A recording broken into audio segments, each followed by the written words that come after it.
Ke sini lah, sini Pak. Kita ambil Pak lagi lah. Apa tak berikan sini kan? Sige, tiga hari.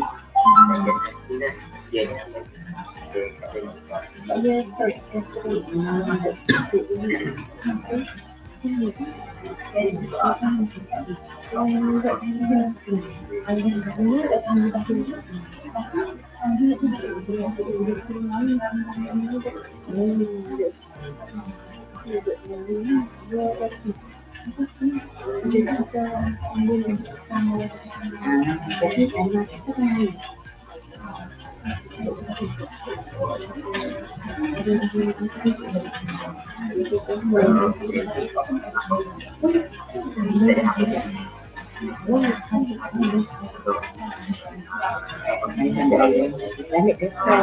Kita ada tiga lagi. Tiga lagi, dua lagi.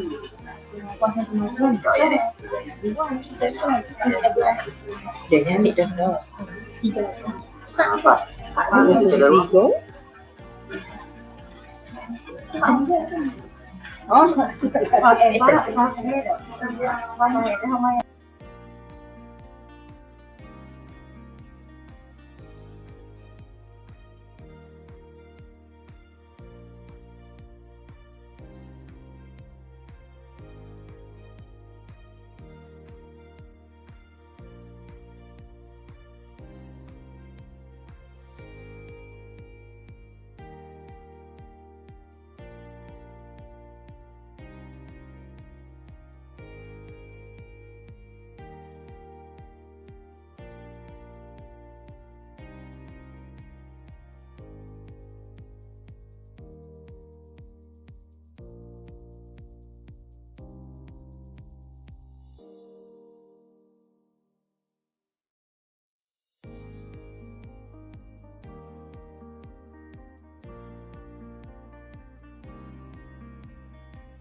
kering, kulit kering. Sebab kat sana kita sibuk buat research, lepas tu bersalin kat sana, jaga anak lagi semua, tak jaga kulit.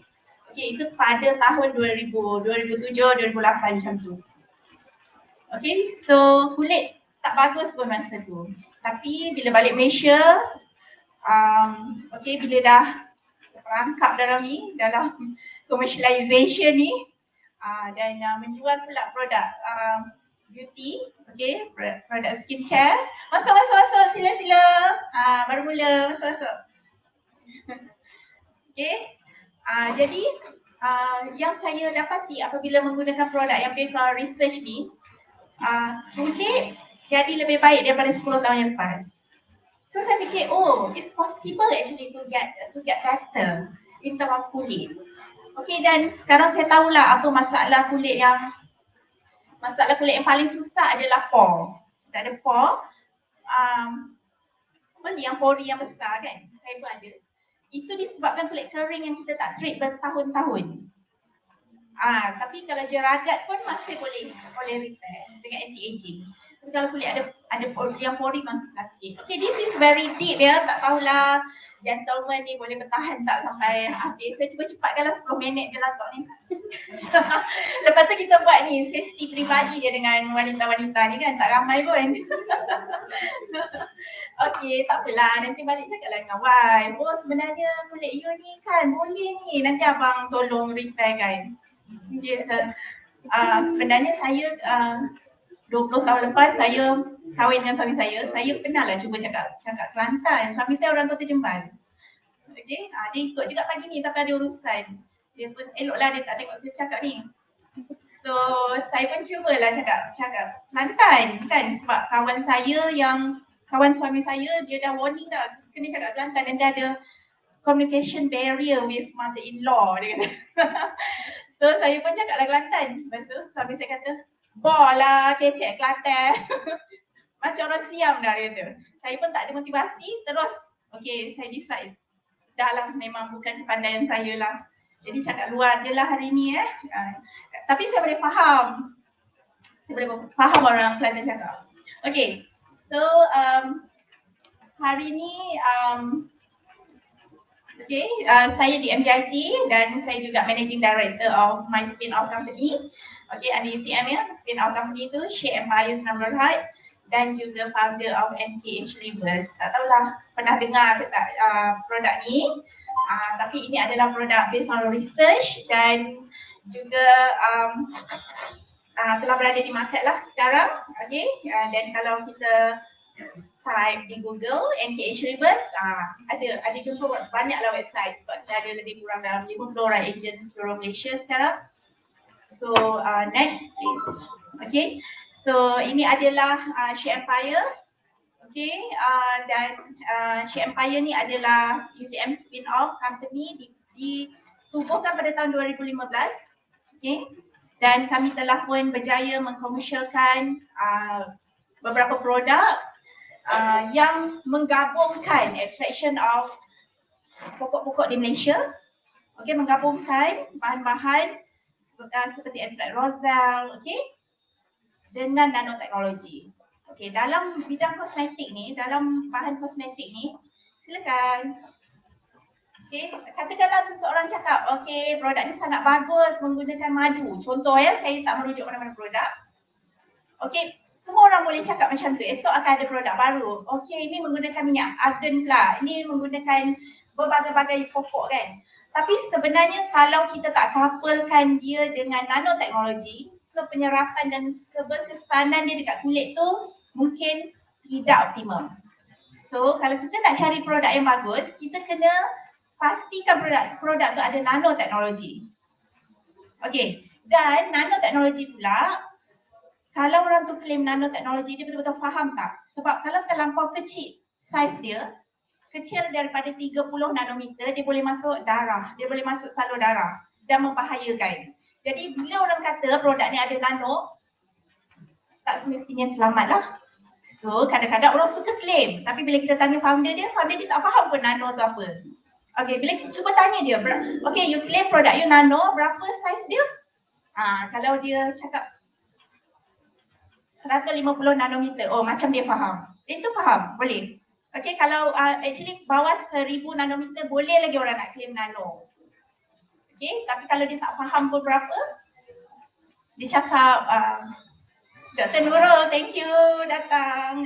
Ni timbalan dekan MJIT, akademik ya, kawan saya. Okay, semua orang tengah berdebar ni kan untuk dapat result hari ni kejap lagi. Okay, you all santai je lah. Okay, santai, menang ni semua ni goal. Okay, okay baik. Jadi itu sedikit dan okay next. Okay, sedikit history dan company, history of my company dan brand development. Ia bermula daripada waktu saya belajar master pada tahun 2001 yang mana saya telah buat, saya belajar dalam bidang chemical engineering, nanotechnology, micellar nanotechnology. Okay, dan sambung ke PhD dan ini adalah perjalanannya lah. Kenapa ditubuhkan pada 2014 She Empire, kerana masa tu saya bidding for, saya apply ke Raju Super dan alhamdulillah pada tahun 2015 berjaya mendapat Raju Super RM500,000. Alhamdulillah, itu adalah permulaan company ini. Okay, tapi masa tu produknya adalah satu je, iaitu lip moisturizer. Jadi dia nama kita Natural Kiss masa tu. Okay, tapi bila melalui banyak dah, kita dah keluarkan skincare. Okay, dan along the way alhamdulillah memenangi award dan kita launch pada tahun 2016, enter the market. Okay, ada beberapa produk masa tu enter the market dengan spa sekali. Okay, dan pada tahun 2020 tutup HQ dan spa kerana pandemik, dan pada tahun 2021 launch series NKH Reverse dan sekarang alhamdulillah doing quite well dan alhamdulillah kita dapat solve banyak problem wanita yang selama ni wanita ni kan dia tercari-cari tahu, setiap bulan pergi Watson, pergi Guardian tercari-cari produk apa lagi ya muka aku ni kan, produk apa lagi nak guna, dia, macam tak ada freedom tahu. Tapi alhamdulillah kita bangunkan produk NKH Reverse yang bila orang dah pakai, okay, bila orang dah pakai, orang akan rasa confident dan rasa seronok. Itu sebenarnya yang buat masa ni yang kita offer lah, okay. Nak tutup ni juga.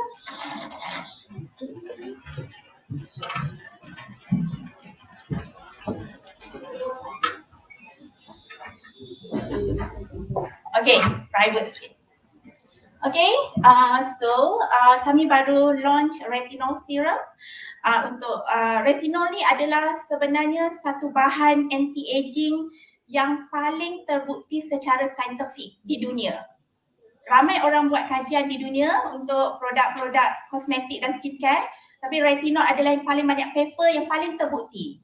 Okay, berkesan dan jadi kami launch pada tahun ni retinol serum. Okay, alhamdulillah dalam masa seminggu orang dah boleh nampak kesan dekat kulit dia lah. Dan kalau ada jerawat, kulit kusam, jeragat, insyaAllah boleh dengan sekejap lah, tak lama menggunakan retinol ni. So selama ni orang kata produk natural ambil masa yang lama untuk berkesan, sebenarnya kita buktikan ia kurang tepat. Okay, produk natural yang dibangunkan di UTM adalah memberi kesan yang cepat, ya.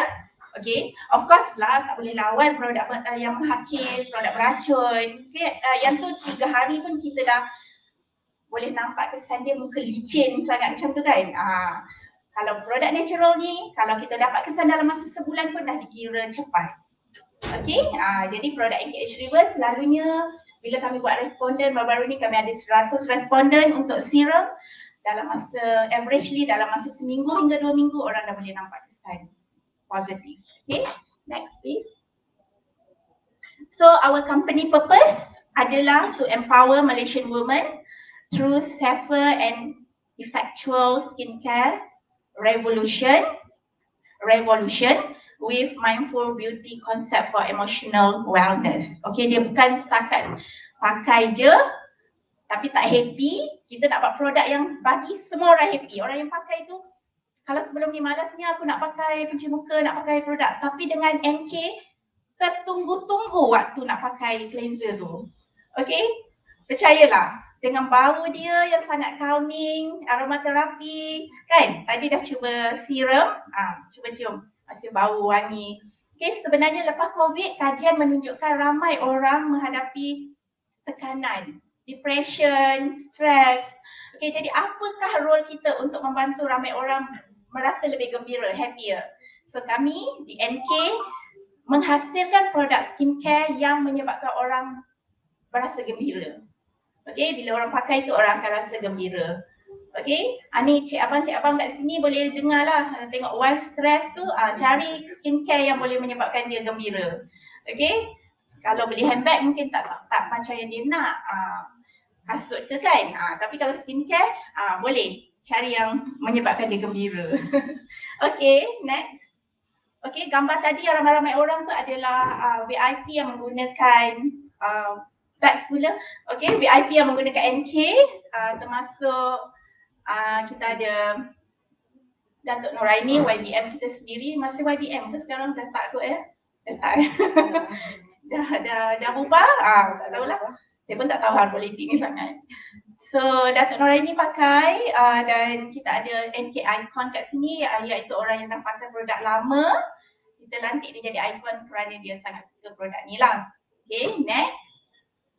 Okay, our research and development base adalah our laboratory is at Wellness Innovation Technology di MJIT Kuala Lumpur ya, UTM Kuala Lumpur, dan we have 15 years of experience in plant extraction, okay, dan nanotechnology, and 5 years in cosmetic product commercialization.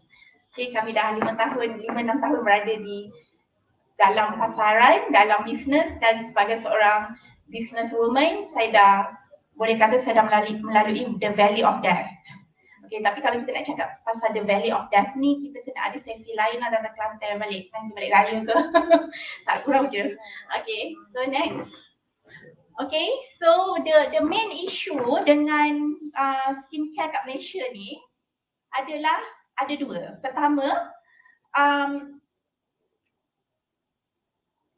toxic and very low quality of skincare products. Okay, yang membahayakan. Bayangkan orang letak mercury dalam produk mereka. Mercury ni kalau tertumpah satu titik je di lab, kena ada orang hazard yang pakai baju tutup seluruh badan tu datang. Tapi skincare company letak mercury dalam produk yang kita pakai kat kulit. Apa kesan dia? Mercury yang kita pakai kat kulit tu, dia akan masuk dalam salur darah. Kalau budak tu masih muda, orang masih muda, budak sekolah sekarang dah pakai produk semua ya. Dia masih muda, dia akan masuk dan affect dia punya organ dalaman, termasuk pembiakan. Jadi ada kajian menunjukkan bahawa pertambahan kelahiran anak-anak yang cacat, okay, kemandulan, dan banyak masalah pembiakan ni adalah disebabkan oleh penggunaan kosmetik yang bertoksik. Jadi berhati-hati untuk memakai produk, terutama produk pemutih. Okay, saya selalu cakap macam mana orang nak putih sangat ya, bila dia cakap-cakap macam ni muka dia putih, tangan dia gelap. Kan? Kita jagalah kulit kita sebagaimana yang Allah dah bagi color kita tu. Okay, tak perlulah pakai putih yang ada mercury, hydroquinone dan segala-gala lah produk-produk yang berbahaya. Okay, itu isu yang pertama, iaitu kebanjiran di Malaysia, produk-produk yang bahaya. Isu yang kedua adalah lack of quality product in Malaysia. Okay, jadi orang yang macam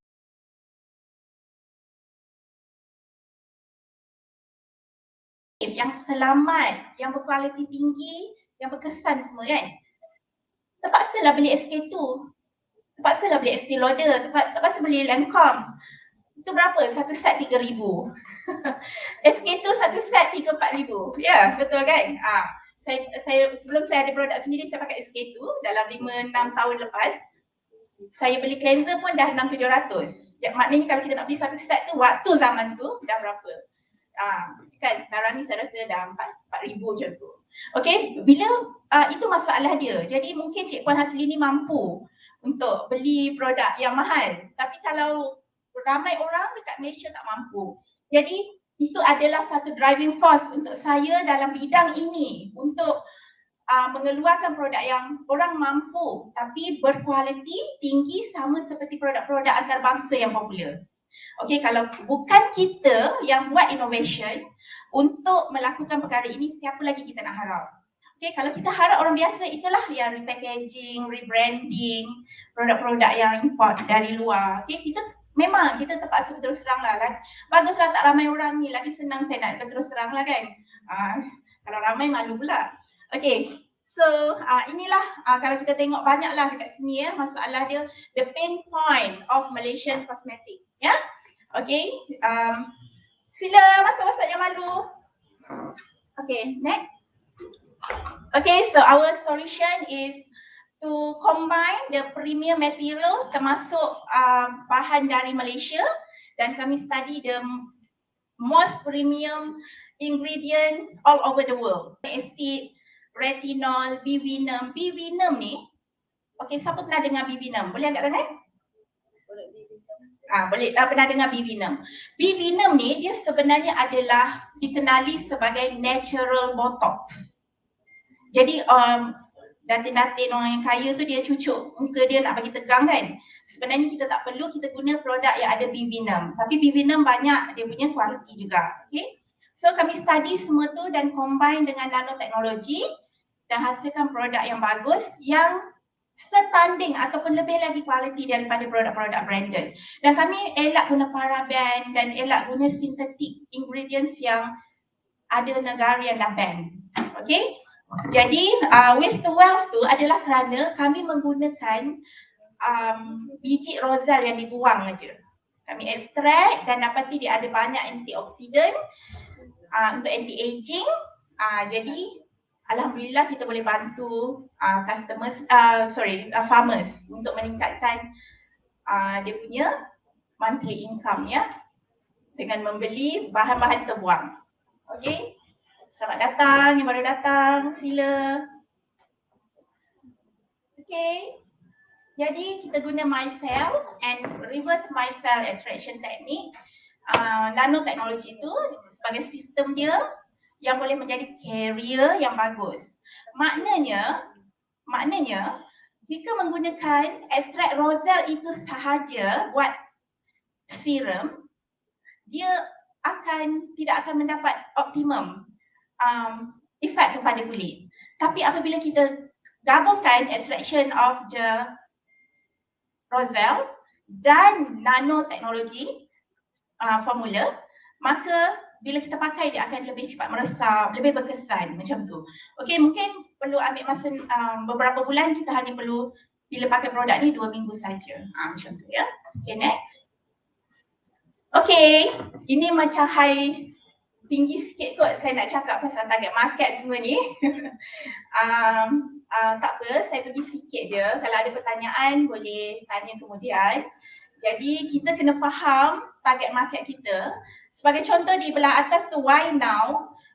L'Oreal ya, semua tahu L'Oreal. L'Oreal Malaysia buat kajian bahawa wanita di Malaysia averagely spend about RM100 a month, sebulan. Cik Asli ni spend berapa sebulan untuk kosmetik dengan skincare? Sila, jangan malu. Dah macam dia ubat dah saya nak ajak orang masuk kan. Lepas ni kena rahsia sikit lah, tak boleh ni, ramai dah datang. Masuk. Okay, sila masuk. Tak apa. Okay, L'Oreal Malaysia membuat kajian bahawa wanita Malaysia spend about RM100. Cuba ni suami-suami kat sini fikir, isteri spend berapa? Pernah tanya tak, you bulan ni spend berapa untuk beli skincare? Okay, mungkin Cun setiap bulan 300. Ada orang tak kisah spend berapa, 500, okay, 1000. Tapi average dia adalah spend 100. Jadi market size kita di Malaysia untuk skincare saja adalah RM700 juta. RM700 juta sebulan, the market size. Apa maksudnya? Apa maksudnya ni? Maksudnya adalah kosmetik dan skincare adalah keperluan wanita. Dia akan cari macam mana juga. Dia keperluan, macam keperluan asas wanita. Kita macam perlulah nak beli lipstick ni, perlulah nak beli bedak. Okey? Kan? Keperluan kan? Jadi, kalau tak ada skincare atau kosmetik yang selamat, dia akan beli juga yang tak selamat tu. Sebab saiz market kita 700 juta, bukan 7 juta, 700 juta sebulan, berbilion-bilion setahun di Malaysia saja. Kita tak cakap lagi di Indonesia, di tempat lain. Maknanya dia sangat besar daripada market size dia. Okay? Jadi kita di universiti lah yang kena bertanggungjawab untuk menghasilkan local products yang boleh membantu wanita kita menggunakan produk yang bagus. Kalau kita nak harap produk yang bagus dari luar negara, tak semua orang mampu. Dengan RM100 tak ada apa boleh beli. Okey, bedak Lancome pun dah 400. Jadi, disebabkan itu, mereka perlulah beli produk juga dan belilah produk yang terdedah dengan toksik semua. Ya?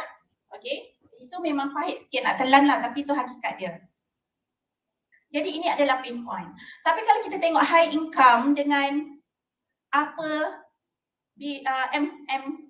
M40 ni target market, mereka ni craving for good products dan mereka tak kisah bayar lebih. Mereka tak kisahlah 300, 200 harga produk ni, tapi mereka nak yang bagus. Okay, jadi yang apa level ni lah yang pergi beli SK2, Estee Lauder, pergi beli Chanel. Jadi kita di Malaysia perlu ada local product jugalah. Jadi ini adalah apa yang kami perjuangkan lah di UTM. Ya, okay, next. Okay, macam yang saya cakap tadi lah, ini technical sikit. Saya tak nak pergi detail. Kalau ada soalan boleh tanya later. Kami guna supercritical fluid extraction, very green technology, kan? Tak ada guna solvent chemical yang membahayakan alam sekitar semua. Dan kita extract, kita guna extraction tu, extract rosal. Rosal adalah one of the ingredients, tapi kita ada banyak lagi ingredient lain dalam produk kita. Okay, then kita dapat color dan kita dapat oil. Setakat ni yang guna minyak rosal ni dalam kosmetik adalah NK saja. Tapi yang gunakan rosal extract color ni dah banyak dah orang guna. Tapi yang minyak hanya kita saja. Kita dah trademark pun. Okay, next. So kita gunakan combine dengan nanoteknologi micellar. Micellar adalah kita ada banyak liposome lah, kita ada banyak nanoteknologi, tapi micellar adalah yang paling kecil, 100 nanometer. Dia boleh jadi 100 nanometer ke bawah. Tapi sebagaimana saya cakap tadi, kalau bawah pada 30 nanometer dia akan masuk bloodstream dan membahayakan. Jadi kami kontrol supaya saiz dia tidak kurang daripada 30. Okay, next. 30 nanometer.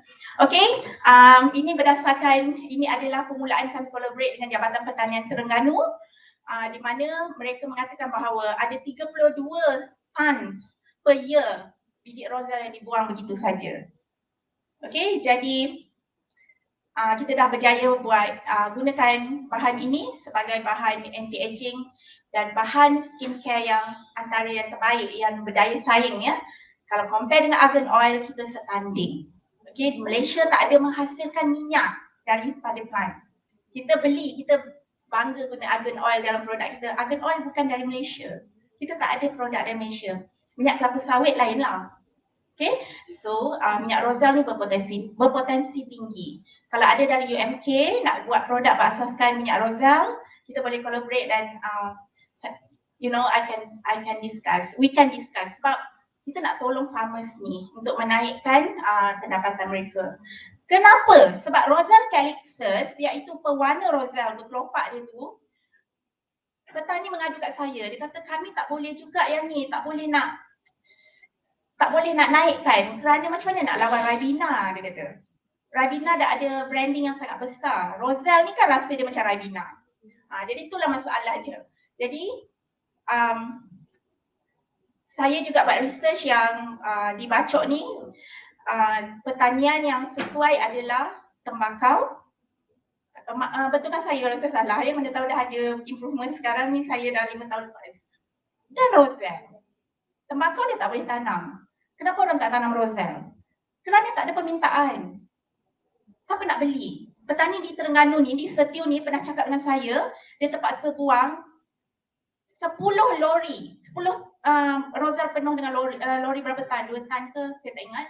Kerana orang yang berjanji nak beli Roselle tu, orang tu suruh dia tanam Roselle. Bila time dia dah harvest dan nak bagi Roselle tu kat orang tu tak jadi beli. Dan dia orang buang dalam sungai. Roselle tu very heartbroken. So orang ada bad experience lah. Jadi sebab tu tak ada orang tanam Roselle yang banyak lah sekarang. Ya, jadi menerusi produk ini NK kita dah empower Roselle tu, insyaAllah ya. So support lah NK, maknanya kita support Roselle sama. Yang tu boleh buat ni juga marketing juga tu ya. Okay, next. So our products adalah produk fokus pada anti-aging dan jika SK2 ada Pitera, kami ada beauty complex. Jika SK2 Pitera adalah daripada beras fermented yang masam, kami adalah daripada bahan-bahan ekstrak daripada tumbuhan yang dicampur dengan nanomycella. Okay, so kami benchmarkkan dengan branded produk macam SK2 ya. Okay, next. So alhamdulillah, this is kami ada beberapa produk sebenarnya. Kami ada moisturizer, cleanser, serum, sunscreen, bedak, scrub. Kami ada dan akan tambah lagi lotion anti-aging. Tapi cleanser ni adalah our flagship product. Alhamdulillah dah dijual 90,000. Okay, 90,000 unit. We are very happy lah. Jadi pandemik tu sebenarnya rasa macam dah tutup kedai tu, tutup bisnes lah. Rupanya bila kita berani keluar pada our comfort zone, kita berani challenge ourselves. Saya tutup spa, saya tutup HQ, buat fully e-commerce dan jual produk, buat rebrand. Alhamdulillah, sejak daripada dalam masa setahun setengah kita jual 90,000 botol. Alhamdulillah. Okay, cubalah produk ni. Ni dah macam berkempen. Maaf saya, alang-alang. So, kita punya cleanser ni tak perlu dicuci. Dan kalau nak cuci pun boleh, saya suka cuci. Biar 3 minit supaya semua bahan-bahan anti-aging tu meresap dalam kulit kita. Dan juga dia dah 3 in 1. Dia dah ada cleanser, dia dah ada toner, dia dah ada basic moisturizer. So bagi orang yang malas, dah tak perlu lagi pakai benda lain. Pakai satu produk ni saja. Ini memang untuk orang malas. So founder dia pun malas. Dan sebenarnya bukan malas, banyak kerja, sibuk. Tak baik kan untuk jadi sendiri. Okay, next. Oh, okay. Maaf ya, my husband comment sebab saya tunjuk dia slide saya ni. Dia cakap ini slide ni orang tidur tengok ni, dia kata. Tapi I think this is very very important, my innovation trail. Daripada macam mana I capai daripada TRL 1 waktu master, PhD masih TRL 1 kepada sekarang alhamdulillah dah TRL 9. So kalau kita nak, thank you. Kalau kita nak tahu kita tahap mana kita punya research, kita kena faham pasal TRL, Technology Readiness Level. Okay, so isu dia sekarang ramai orang yang hebat-hebat di universiti berhenti di TRL 5 iaitu prototype. Setuju? Setuju. Okay, tak apa, kita marilah, saya harap saya ada berapa orang je ni, dalam 15 orang, 20 orang ni, seorang pun jadilah lepas ni nak buat commercialization disebabkan terinspirasi, macam too much lah nak minta orang terinspirasi dengan kita kan. Tapi I mean, it's so difficult. Di UTM kita ada Inatex. Inatex tu adalah exhibition dalaman tahunan. Itu saya bermula dengan Inatex, okay? Setiap tahun average 200 innovation masuk dalam Inatex. Tapi satu pun susah nak commercialize every year. Very difficult. Kerana commercialization adalah different planet. Okay, research and prototype itu adalah mudah. Commercialization itu adalah sangat susah. Confirm kena melalui minimum 5 tahun the valley of death baru dapat profit.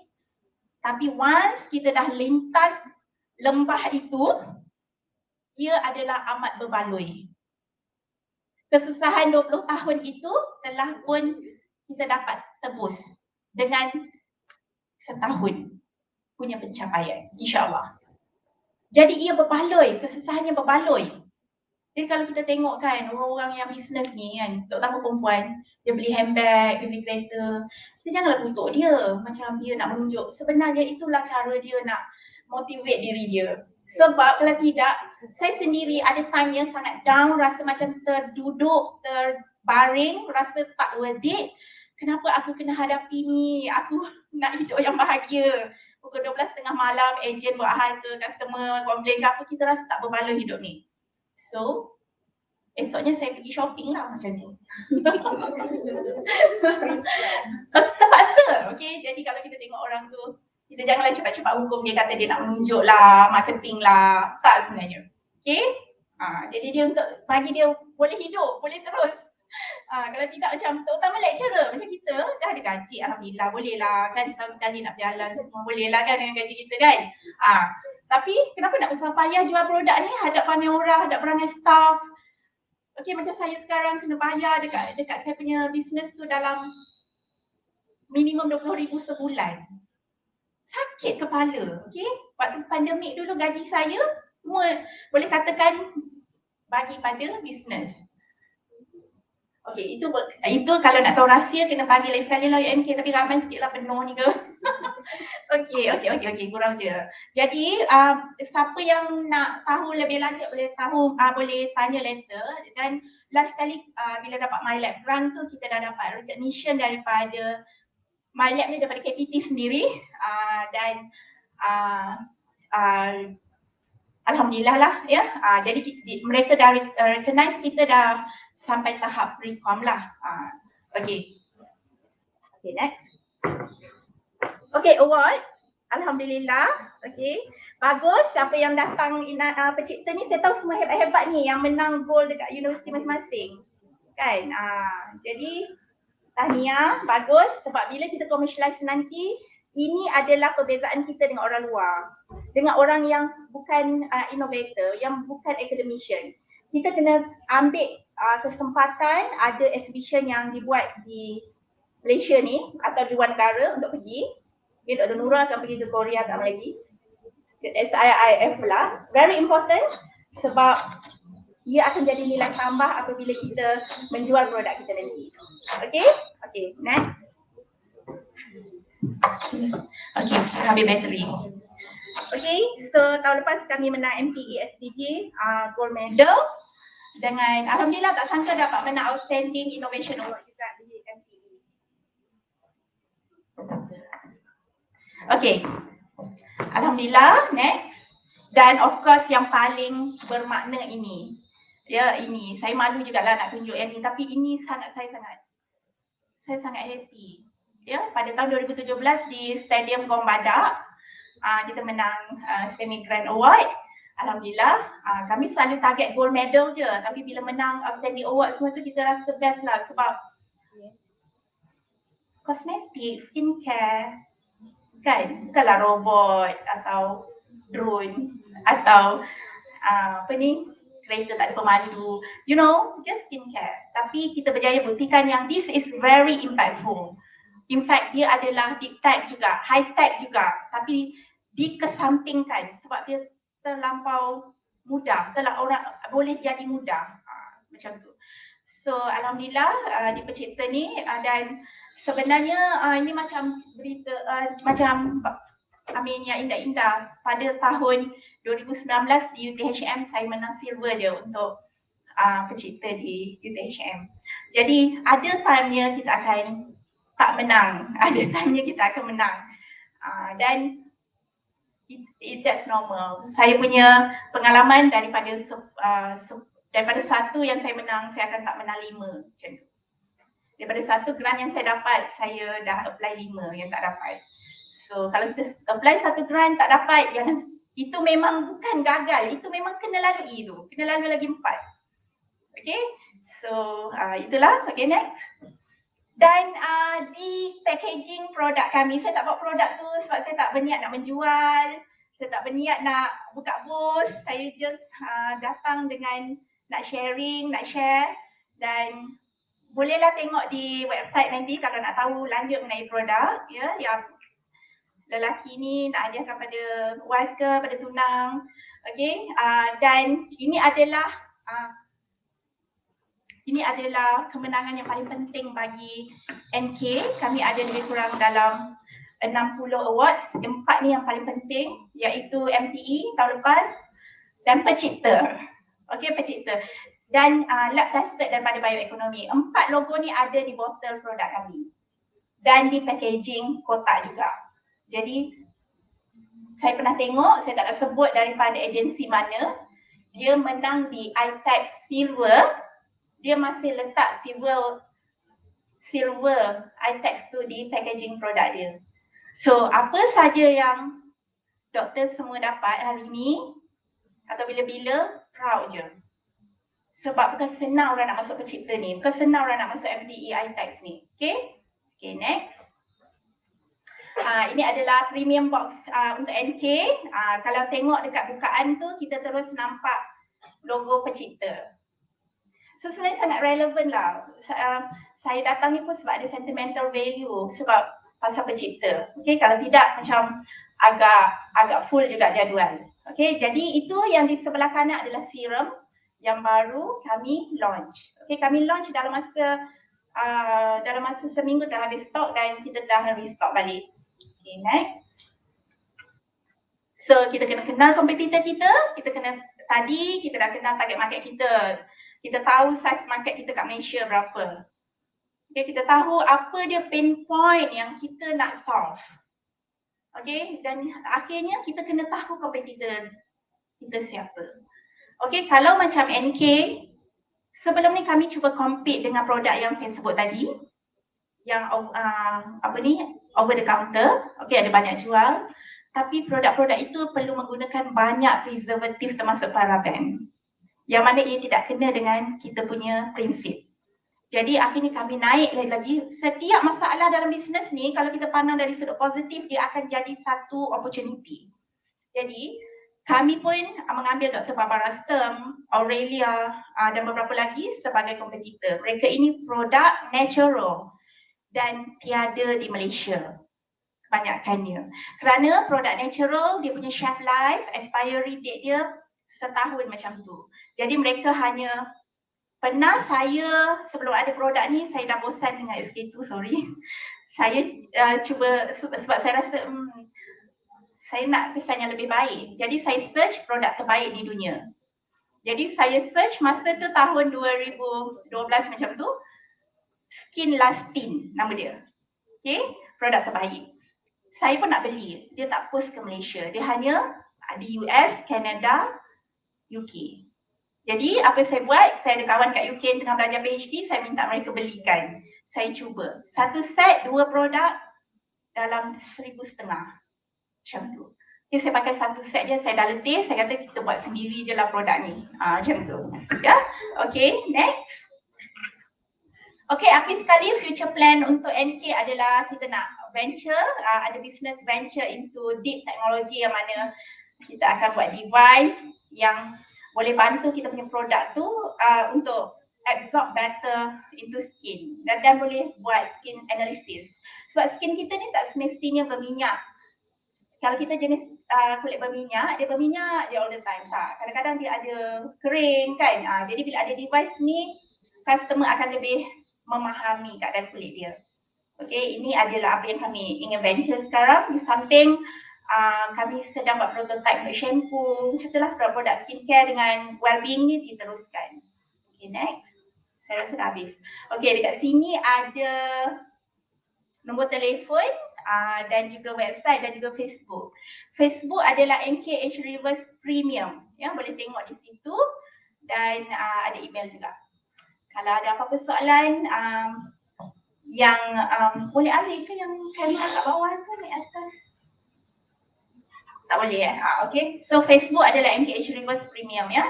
Jadi kalau ada apa-apa soalan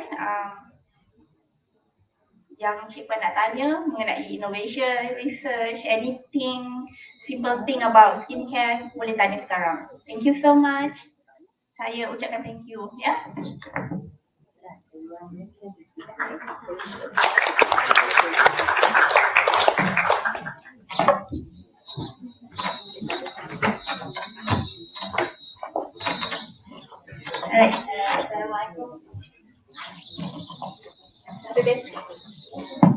Right. Okay, Assalamualaikum Doktor. Saya dari UPM, Jabatan Kimia. Saya ingin bertanya, because of Doktor dah go for research kan, dah lama. So now nak tanya berkenaan dengan entrepreneurship. So we as a lecturer and then we as a researcher and now we entering the world of entrepreneurship. So how you tackle the bila kita dah masuk entrepreneur tu, so dia punya challenging tu dah lain lah. Nak bercakap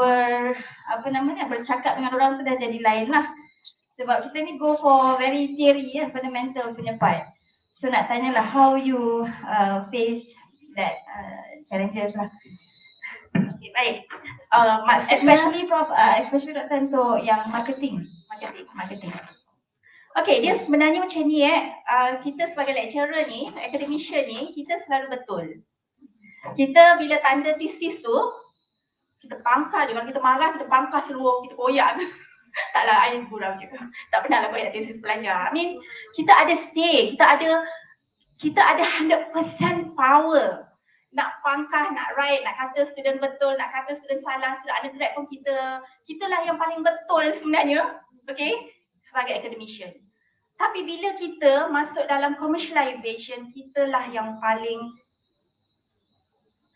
rendah, kitalah yang paling humble, kitalah yang paling, for me, hina, I boleh cakap. Merayu orang guna produk kita, merayu duit orang, merayu orang percaya pasal innovation kita.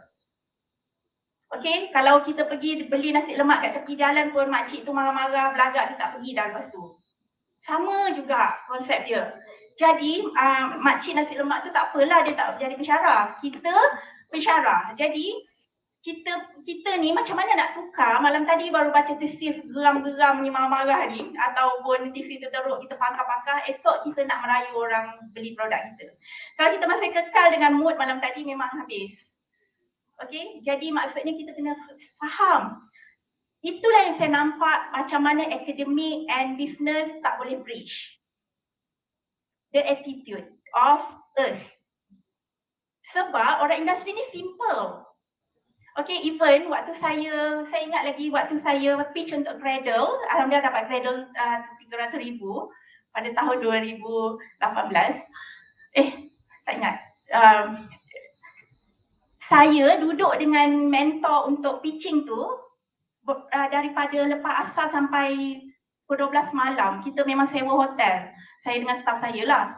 Okay, sewa hotel untuk buat pitching. Saya mock pitching tu sampai 50 kali. Dah tak ada suara.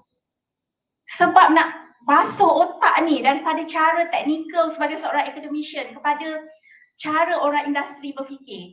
Lepas tu saya punya slide ditukar. Semua putih je. Tak ada TRL level tadi tu, jangan harap dah boleh masuk untuk pitching. Okay, so itu yang kita kena belajar. Tak apa, itu cabaran, itu di luar comfort zone dan kita try buat, kan? Jadi, I mean tu satu benda, mindset. Okay, insyaAllah boleh. Untuk marketing, ini saya punya pengalaman. Kita compare ikan dengan monyet. Ikan dalam air, monyet panjat pokok. Kita suruh ikan panjat pokok, mungkin dia boleh tapi ambil masa 30 tahun kot untuk ada innovation lain untuk bantu. So saya percaya macam tu. So saya tak boleh buat marketing. Kita fokus pada forte kita iaitu R&D dan kita partner dengan marketer. Tapi nak dapat right partner, ada full of element based on trust, kegagalan. Itulah yang value of death tu. Dah rasa semua akhirnya jumpa. Itu memang teori value of death tu. Waktu saya menang teraju 2015, saya dapat coach untuk 6 bulan ke setahun, tak ingat juga. Coach saya kata, value of death masa tu tak ada COVID lagi. Dia kata 3 hingga 4 tahun. Saya tak faham. Tapi laluilah, saya memang passionate sebab saya memang minat business ni. Okay, itu satu benda lagi kena ada minat. So, rupanya saya ambil masa 5 tahun. My lembah, my valley adalah 5 tahun. Apa yang tak rasa masa tu, semua rasa. Okay, jadi kalau dapat grant, nampak macam banyak grant dapat. Lagi setahun baru dapat, takkan kita nak stop business kita. So, kita kena keluarkan beratus ribu. Carilah kat mana. Kita tak boleh ada mindset academician yang tunggu duit ada baru boleh jalan. Tak akan jalan. Sebagai businessman, kita trust diri kita. Kita degil. Jadi kita akan, bukan banyak duit pun, saya bukan dari family business dan saya bukan orang kaya pun. Jadi saya buat pinjaman dengan UTM punya ICC 2 kali. Okay. Nak dapat my lab tadi, my own spin-off adalah the industry. Okay. Jadi, kena ada 250,000 paid capital. Masa tu saya ada 100,000 je paid capital. Mana nak cari lagi 150,000? Saya buat pinjaman dengan UTM. Lepas tu saya gadailah gelang ke, ada nak dapatkan UTM boleh bagi 100,000 je, nak cari lagi 50,000. Okay. Dan masukkan inject dalam company supaya jadi 250,000, baru boleh share empire jadi industri untuk MyLab punya grant. Jadi masa nak dapat MyLab punya grant tu pun di peringkat UTM bukan kena potong, tapi dia panel tu dah panggil, Dr. Siti tak boleh ni, tak pernah lagi MyLab ni spin off sendiri jadi industri. MyLab ni doktor, dia perlu ada dia perlu ada collaboration dengan universiti dan collaboration dengan industri. Tapi sekarang dengan universiti dah tak perlu. Okay, waktu zaman saya. So saya collaborate dengan UTHM dan saya nak collaborate dengan diri saya sendiri, iaitu spin off saya. Sebab saya punya reason dia, saya punya formulation untuk kosmetik dan skincare ni, kalau bagi dekat company lain, mereka akan tiru. Sebab dia sangat fragile. Kosmetik ni sangat fragile. So, atas alasan tu, tapi duit pula dalam company tak cukup. Macam itulah contoh. So, kita kena hadapilah, terutamanya dari segi bajet lah. Memang kita kena berkorban banyak dari segi tu. Saya harap saya menjawab yang doktor cakap tu. Ada soalan lain?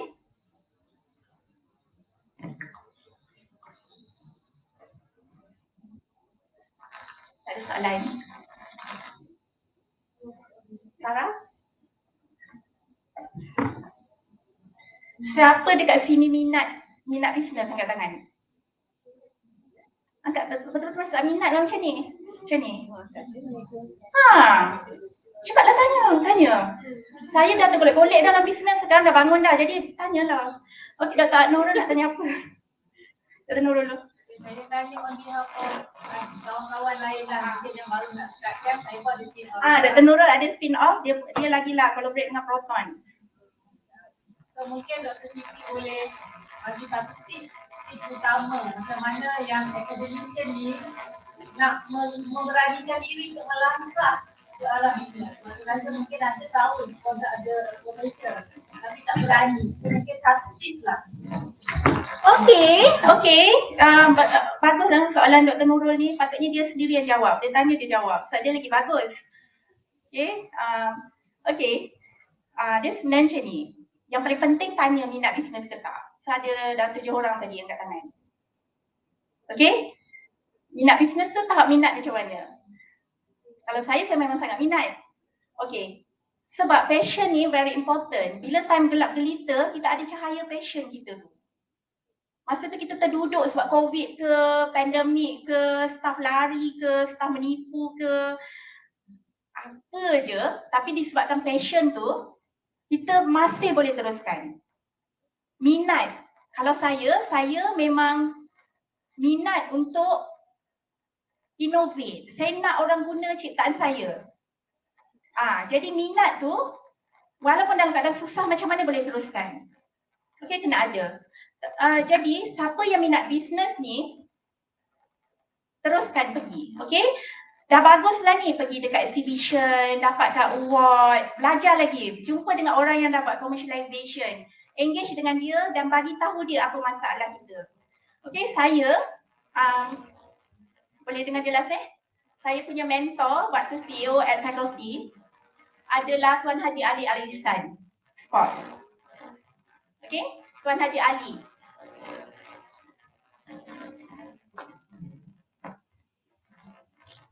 Ada salah satu yang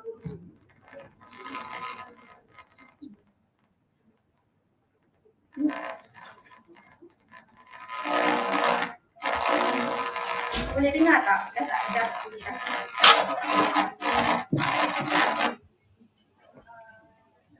Okay. Saya cakap kat atas lah. Ya. Okay. Lepas tu saya pergi meeting dengan Tuan Haji Ali. Walaupun duduk dengan dia, walaupun sepatutnya bawah penyediaan dia 6 bulan, tapi kami kita slow kali je. Dah start macam 1 jam je. Okay, jadi tapi dia memberi kesan yang sangat besar dari saya. Saya ingat lagi saya jumpa, pertama kali saya jumpa dengan dia di hadiahkan saya Quran. Okay, dia sangat bagus dan saya cakap dengan dia, Tuan Haji, saya nak jadi macam Tuan Haji. Saya nak ada 190 cawangan seluruh Malaysia macam Tuan Haji. Saya nak jadi successful macam Tuan Haji. List dekat usaha saham semua dekat. Lepas tu Tuan Haji cakap, dia kata, no, dia tak boleh jadi macam saya. Okay, sebab saya kata, saya mulakan bisnes ni selepas undergrad, tak ada keluarga, tak ada kerja lain, tak ada apa-apa, hanya ada bisnes saja. Masa tu umur saya 20-an, dekat 22 macam tu, 23. Sekarang umurnya berapa? Okey, umur saya masa tu dekat 40 dah. Masa saya jumpa dengan dia. Okey, dia kena ganda. Dia ada suami, dia ada anak berapa? 3. Dia ada kerja, kerjaya. Dia ada banyak benda yang saya tak ada dulu. So, kalau nak jadi macam saya, dia kata, kena start 20 tahun lebih awal. Jadi sekarang, you boleh cerita kat saya, teruskan, expect increment berapa persen setiap tahun dan still relevant forever. Terus relevant dengan tutup. Itu dah cukup baik. Tak perlu ada, dia nasihat saya, tak perlu ada cawangan, tak perlu sangat pening dia kata. Beratus ribu atau juta setiap bulan dia nak kena spend. So, dia kata, dengan saya jangan buat cawangan. Saya tak akan dapat nasihat tu kalau saya tak reach pada mentor, saya tak akan tahu benda tu very important. Okay, so kalau kita nak business, kita kena reach orang. Orang yang dah, kita kena jumpa dengan orang yang dah buat business. Okay, untuk belajar daripada dia. Mungkin daripada 10 nasihat dia, 8 tak relevan dengan kita. Tapi ada 2 yang boleh kita gunakan. Okay, saya ada juga mentor, Datuk Fazli. Apabila dapat cradle, dia bagi mentor kat kita. Datuk Fazli tu adalah abang ipar pada Bibi Yusof. Dah, duduk dah. Okay. Datuk Fazli ni dia memang, orang dia memang modern. Satu hari saya datang jumpa dia, saya menangis. Sebab saya punya best staff yang bantu saya buat formulation bersama, nak berhenti. Saya rasa dah the end of my business. Okay, masa tu saya dapat cradle. Lepas tu, Datuk cakap, saya kalau orang menangis, saya fire je. Dia cakap macam tu. Itu menguatkan saya. Never cry again. Depan orang untuk hal bisnes. Okay. Jadi, saya macam over bersemangat kan. Memang betul lah. Jadi, kita kena reach, kena cari mentor. Okay, kalau kita nak dapat mentor macam saya cakap tadi, kita boleh masuk program COF faculty at UMK. Prof. Arham adalah the inventor of the COF faculty. Dan kita masuk, kita akan dapat mentor di kalangan orang yang hebat-hebat dalam bisnes ataupun CEO, Maybank, CIMB semua. Dan kalau kita apply semua grant, teraju, cradle, MOSTI, kita akan dapat mentor juga.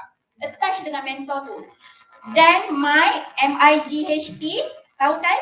Agensi MIG ada buat 2 minggu ke England. Saya pergi for innovation. Saya tinggal je baby saya. Masa tu baby saya tengah menyusu pun saya tinggal je.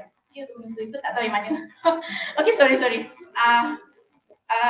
Waktu nak dapat teraju, saya kena bootcamp selama seminggu pun saya tinggal je anak bongsu saya. Macam tu.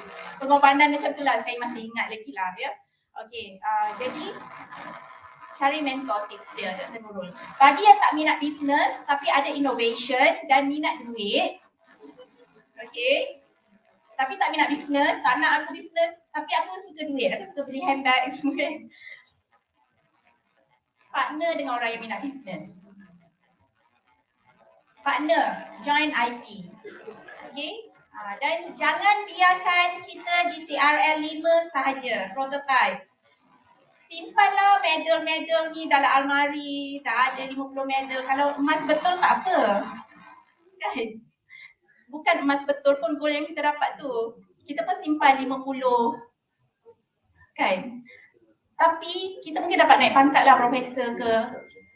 Tapi kita dah stop kat situ. Sayanglah, patutnya kita reach community, kita give back to community. Kita beranikan, okay? Beranikan diri kita untuk bisnes tu. Dia memang susah lah, saya memang tak boleh cakap dia senang. Memang dia susah. Tapi dia berbaloi. Okay? Ada soalan lain? Kena habis masa. Hannah from UMK. Soalan saya, because you are targeting for M40 ke T20 kan, so how do you combat the sentiment yang macam users yang macam tu kepada produk yang locally made? Right, thank you. Okay, thank you Dr. Hannah. Okay, saya dapat juga soalan ni masa di UITM last month. Saya teringat Jack Ma. Semua orang kenal Jack Ma. Okay. Jack Ma dia kata untuk bisnes kita tak boleh rely on our family, friends nak beli produk kita. Orang yang kita tak kenal yang akan beli. Saya tak setuju. Biarlah saya ni kuman nak bandingkan Jack Ma tu. Tapi saya tak setuju. Sebab saya punya experience adalah keluarga yang mak saya adalah customer pertama saya. Dia tak nak saya bagi, dia nak duit. Dia nak bagi duit kat saya. Okey, adik-adik saya, kawan-kawan saya, kawan dari tadika sampai kawan ke PhD sampai kawan sekarang. Dr. Nurul Akmal gunakan produk saya. Semua orang support saya. Dan mereka yang support saya ni, dia orang menjadi satu figura yang sangat penting untuk convince lebih ramai orang. Okey, untuk menggunakan produk ni. Jadi saya tak setujulah dengan Jack Ma tu. Tapi saya ingat baliklah, mungkin sebab positif mindset yang saya dah memang terpaksa tanam dalam hati saya. Masa nak mula bisnes, kalau orang tu negatif dia tak ada bisnes, memang kena positif. Kena baca buku-buku banyak. So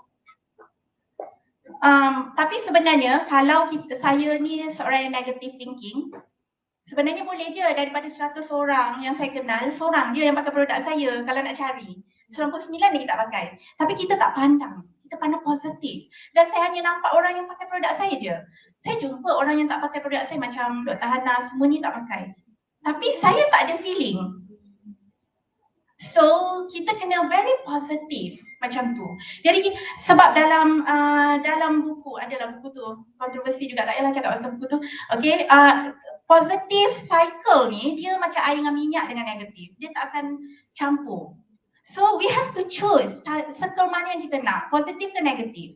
Kalau otak kita fikir negatif, dia akan attract lagi banyak negatif.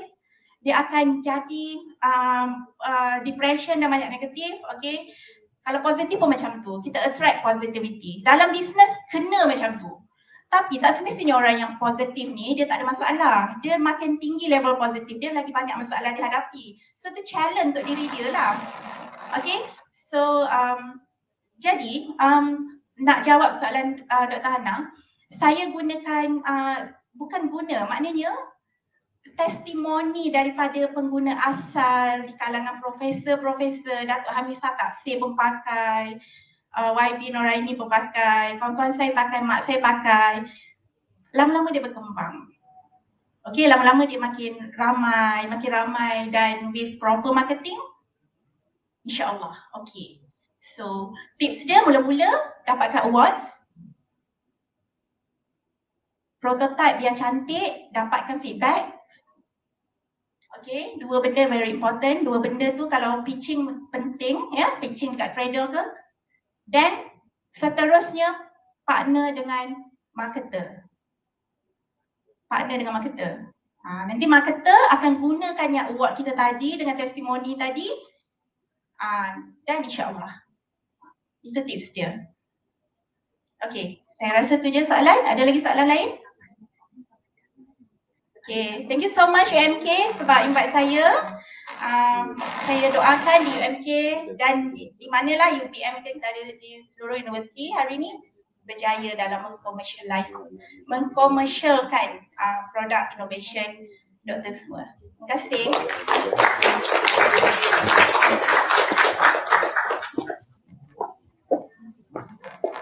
Baik, sekali lagi Majlis Mahkamah mengucapkan terima kasih kepada yang berusaha Profesor Madya Dr. Siti Hamidah binti Muhammad Setampar. Bagi menghargai kesudian Dr. Siti Hamidah hadir ke sesi buah bicara pada pagi ini, majlis dengan segala hormatnya menjemput yang berusaha Dr. Hana Yasmin binti Hafiz, Ketua Unit Ignite Financial Lab UMK untuk menyampaikan cendera kenangan kepada yang berusaha Profesor Madya Dr. Siti Hamidah binti Muhammad Setampar. Majlis dengan segala hormatnya bersilakan Dr.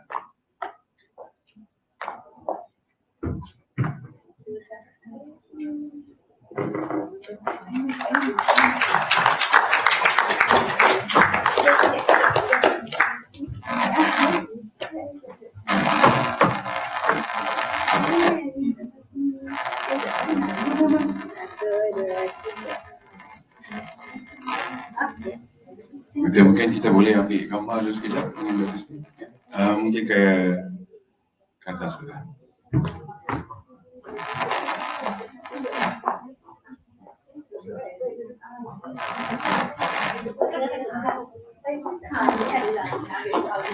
Sekali lah dengan dengan Cik Farah.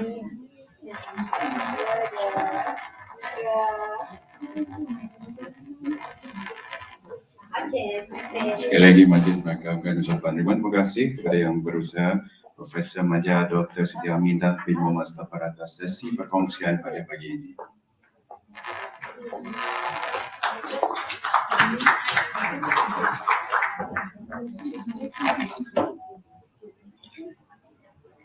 Saya jemput dulu sekali ke seorang-seorang?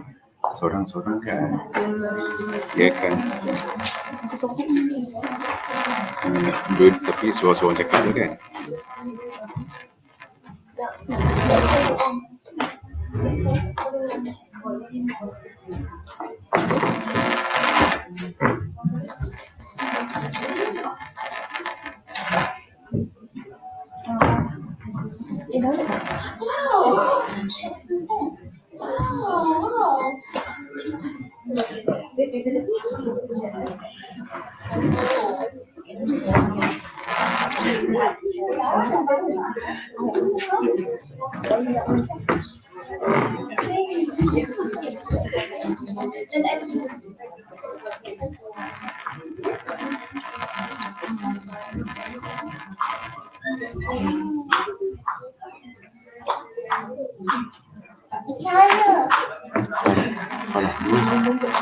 Dua sekaligus ke?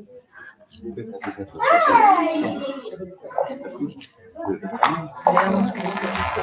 Panggil dua sekali. Okey.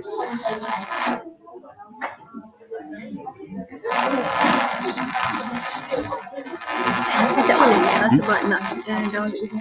Boleh.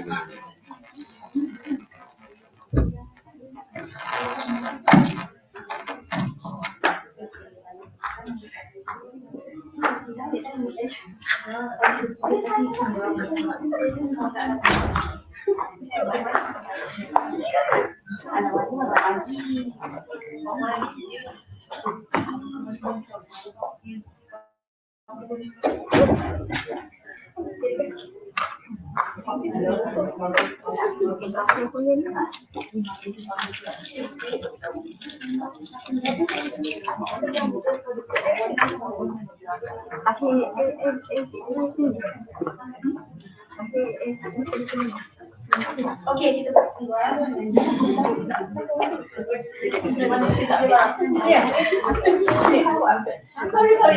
Terima kasih, Dr.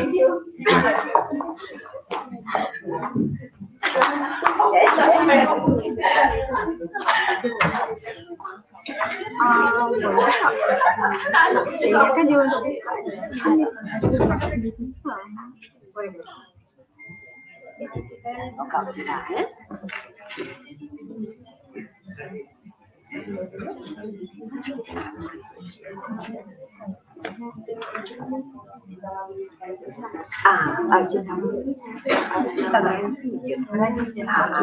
Sorry, yang Encik Abdul Rahim.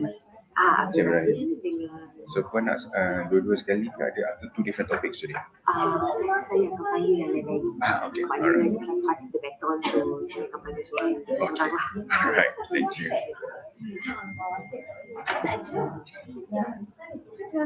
Dia tak dapat konsep semua. Saya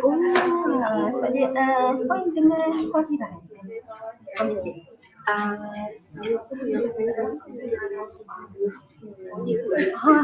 jadi dia tak direct dengan situ. Tak dapat itu. Sebab kita semua tu tak duduk. Ya Allah, sorry tak apa.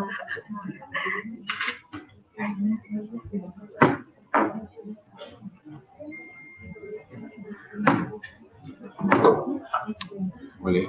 Boleh lah.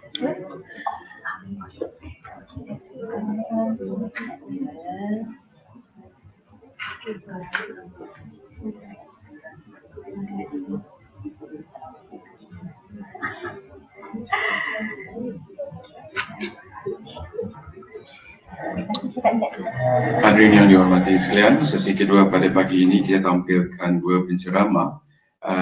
Yang pertama daripada yang berusaha Puan Khairul Mazwan Ibrahim, Senior Manager Academia and Public Sector Partnership, Malaysian Research Accelerator for Technology and Innovation, Meranti, dan juga yang berusaha Encik Abdul Rahim Muhammad Sirajuddin, Senior Manager Technology Commercialization, Malaysian Research Accelerator for Technology and Innovation, Meranti, untuk sesi seterusnya. Majlis dengan segala hormat yang dipersilakan.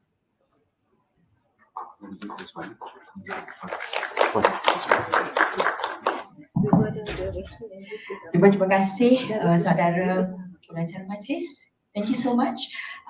Dan Assalamualaikum, Bismillahirrahmanirrahim, dan salam perkenalan to all the audiences here, Profesor, Esok Prof, Dr. Perempuan. Untuk makluman, saya ada seorang lagi colleague yang saya jemput khas dari Meranti, iaitu Cik Ahmad Rizal Azwir. Beliau adalah Senior Manager yang menerajui platform National Technology and Innovation Sandbox. Jadi kami akan ada satu sesi taklimat yang bertajuk Commercialization Opportunities and Programs for Researchers and Academia. Ada 3 section, there are 3 parts. First is more of introduction of Meranti and our programs, especially for researchers and academia.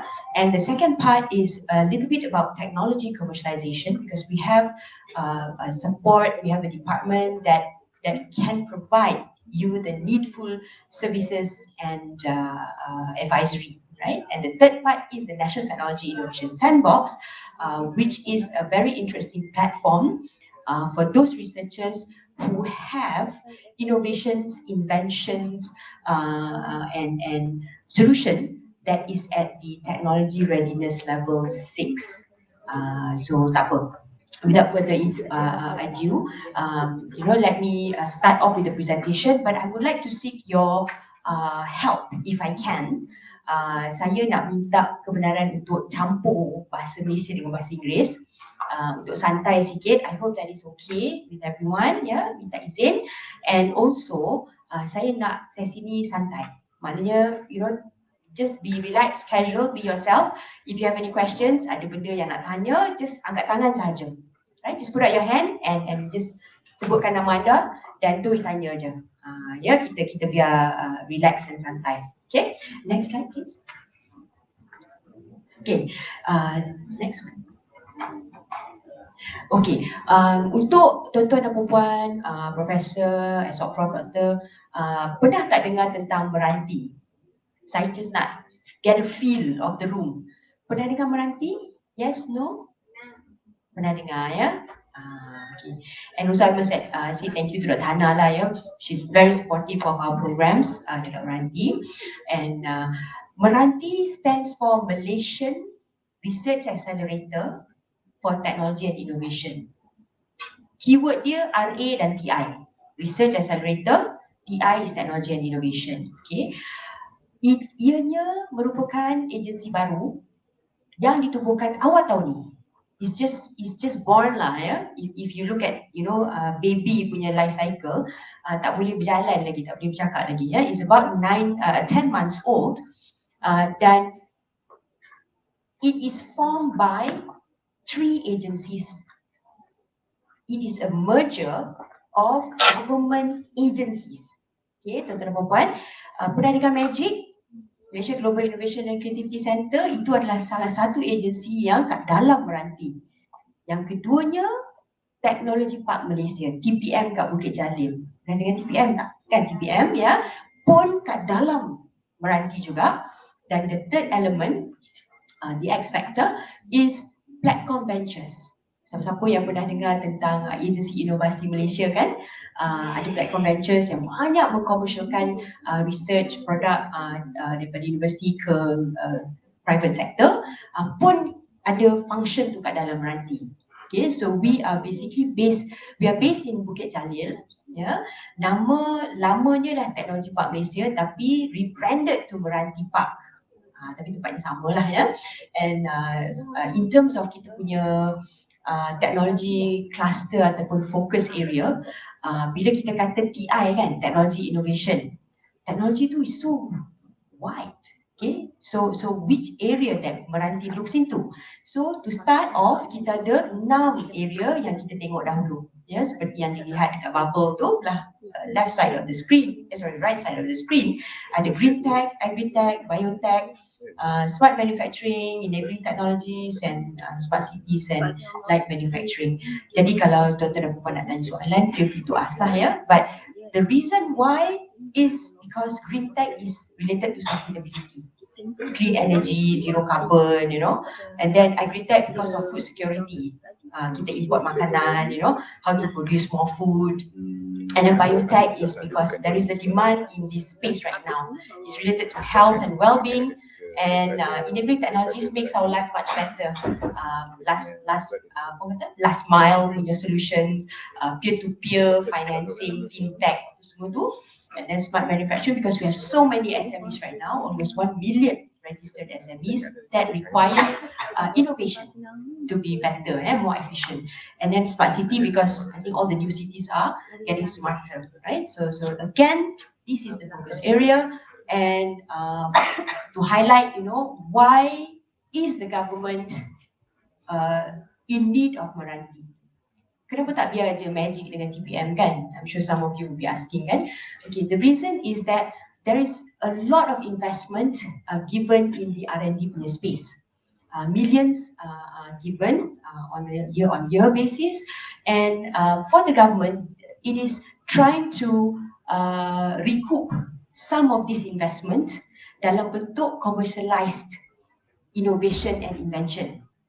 Jadi Meranti has been tasked to look into produk-produk research, tuan-tuan dan puan-puan, Prof dan Doktor. Kalau ada potential for commercialization, we would want to work with you. We would want to provide intervention and see how we can bring that innovation, invention product to the market space. Macam Doktor yang mention sebelum ini, saya totally agree.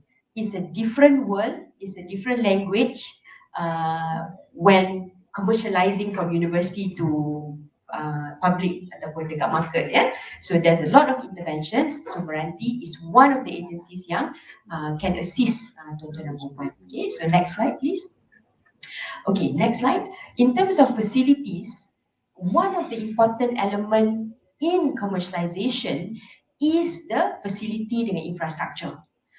Some universities, macam research university, UMK, UTM, UM, ada banyak lab, ya, ada banyak facility, dan mungkinnya ada banyak collaborative partners. Tapi kalau katalah ada certain infra atau facility yang tidak ada, you can reach out to Meranti, right? Some of the facilities that we provide include macam Makers Lab. If you want to do basic prototyping, be it 3D printer, laser cutter, metal cutter, and so on so forth, ada dekat Meranti Park, already operational. Yeah, and next slide please. Okay, so these are some of the equipments that we have. Saya diberitahu juga some universiti ada medical lab sendiri kan, macam UTM apa semua. Tapi kalau katalah nak pakai kita punya makers lab, you can reach out to us.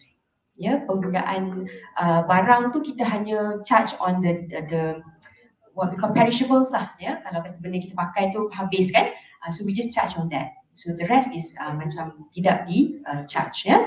Okay, next slide. What other facilities yang ada dekat Meranti Park? Ya, one of it is dekat Bukit Jalil kita ada macam Meranti Nexus. It's a subsidiary. Ya, dia ada kepakaran, contohnya if you are producing herbaceutical, anything related to plants and fruits, you nak extract, you nak chop ke, you nak jadikan dia powder dan sebagainya, you want formulation, you want packaging, you want halal certification, you want to put it into the market space, you know, packaging. So you can talk to Meranti Nexus. Okay, kalau tuan-tuan dan puan ada buat product innovation invention in that space, please check out our Bukit Jalil punya facility. Nama dia Meranti Nexus, ya. Dia boleh buat herbal product CMO, you dah buat first batch trial pun boleh, OEM services, packaging, design, printing, registration of halal and so on and so forth, can talk to us. Okay, and then number 2 is our facility dekat Perlis. Kita ada facility ya dekat Perlis, not too big though, but what it does is that dia boleh buat biotech punya consultation. Okay, biotech, dia boleh buat formulation, lab analysis, and dia pun ada macam interest in precision agriculture, smart farming technology dengan precision manufacturing technology. So do let us know if any of your colleagues at your university is in this space, ya, sebab kita memang nak connect dengan that facility dekat Perlis. Dekat Rauk pun ada. Yeah, for Rauk it's slightly different. It's more about engineering, metal or metrological services, prototyping.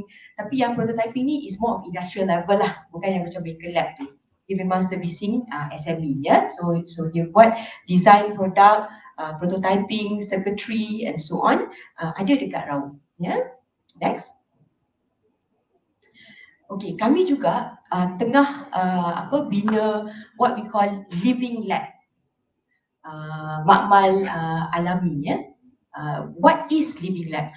Living lab is a concept that kita boleh buat real life testing on Meranti Park through the facilities makmal yang kita ada.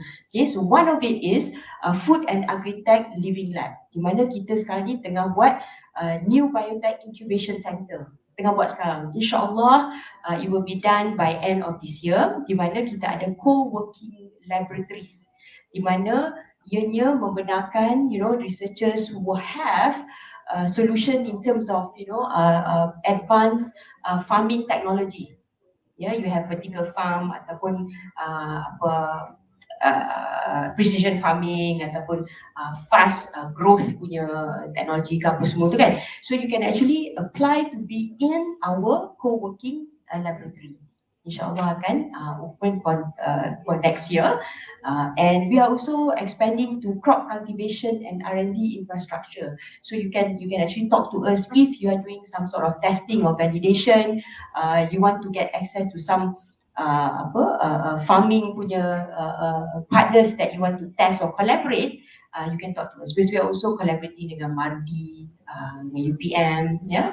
Boom Grow is already in Meranti Park, yeah, and there's a lot of interest going in this space, yeah. So please do tell your colleagues if they are in the agri-tech in this space, yeah. Okay, next slide. Okay, we also have agri-bio laboratory, ni tissue culture services lah, a bit technical juga jargon ni, tapi saya just nak bagi tahu that Meranti has this facility as well, even as we speak. All the certification, ya, ada agriculture, biotechnology, yang laboratory number 3 tu, lepas tu kita ada analytical biochemistry and molecular biology. Tapi yang tu kita outsource lah, ya, tapi still partner kita juga. And we also have product development, formulation, and so on. Yeah, so just take note that the facility is available. Okay, next slide. Okay, this is the continuation lah, especially regulatory registration services ya. Yang ni selalunya academia may not be able to do it themselves, so we can go through Meranti for that. And there's also bio halal capacity building programs, plus the product packaging, cosmeceuticals, as well as FMB manufacturing if it's related to liquid products. Okay, next. Okay, in the future, Meranti is also upgrading its facility to include 5 living labs seperti yang dilihat lah. We are looking into 5G living lab. We are building the facility right now. Area 57 related to drone technology is a living lab also. If you are in the autonomous vehicle sector, right, we are also building a living lab on that. Di mana Meranti Park ada 12 kilometers of road space that you can use to test your innovation related to this space. Kita ada 4th IR manufacturing system living lab dan juga bioscience technology living lab specifically on bioindustry dengan health tech. Tapi tak siap semua sekaligus lah kita buat berperingkat, berfasa, and some will be ready next year, some will be ready in 2024, and some will be completed in 2025. Because these are all planned with the governmental funding. Infrastructure ni agak costly. Okay, next slide. Okay, in terms of collaboration, this is the second part which is very important when researchers are commercializing their invention and innovation. Who you know matters. Okay, what you know matters juga, but who you know matters. Macam Cradle, MTDC, they provide funding kan. Jadi mentor macam tadi previous doctor mention about Datuk Fazli, Datuk yang Alisan tu So it's actually about ecosystem collaboration, right? Okay, next slide.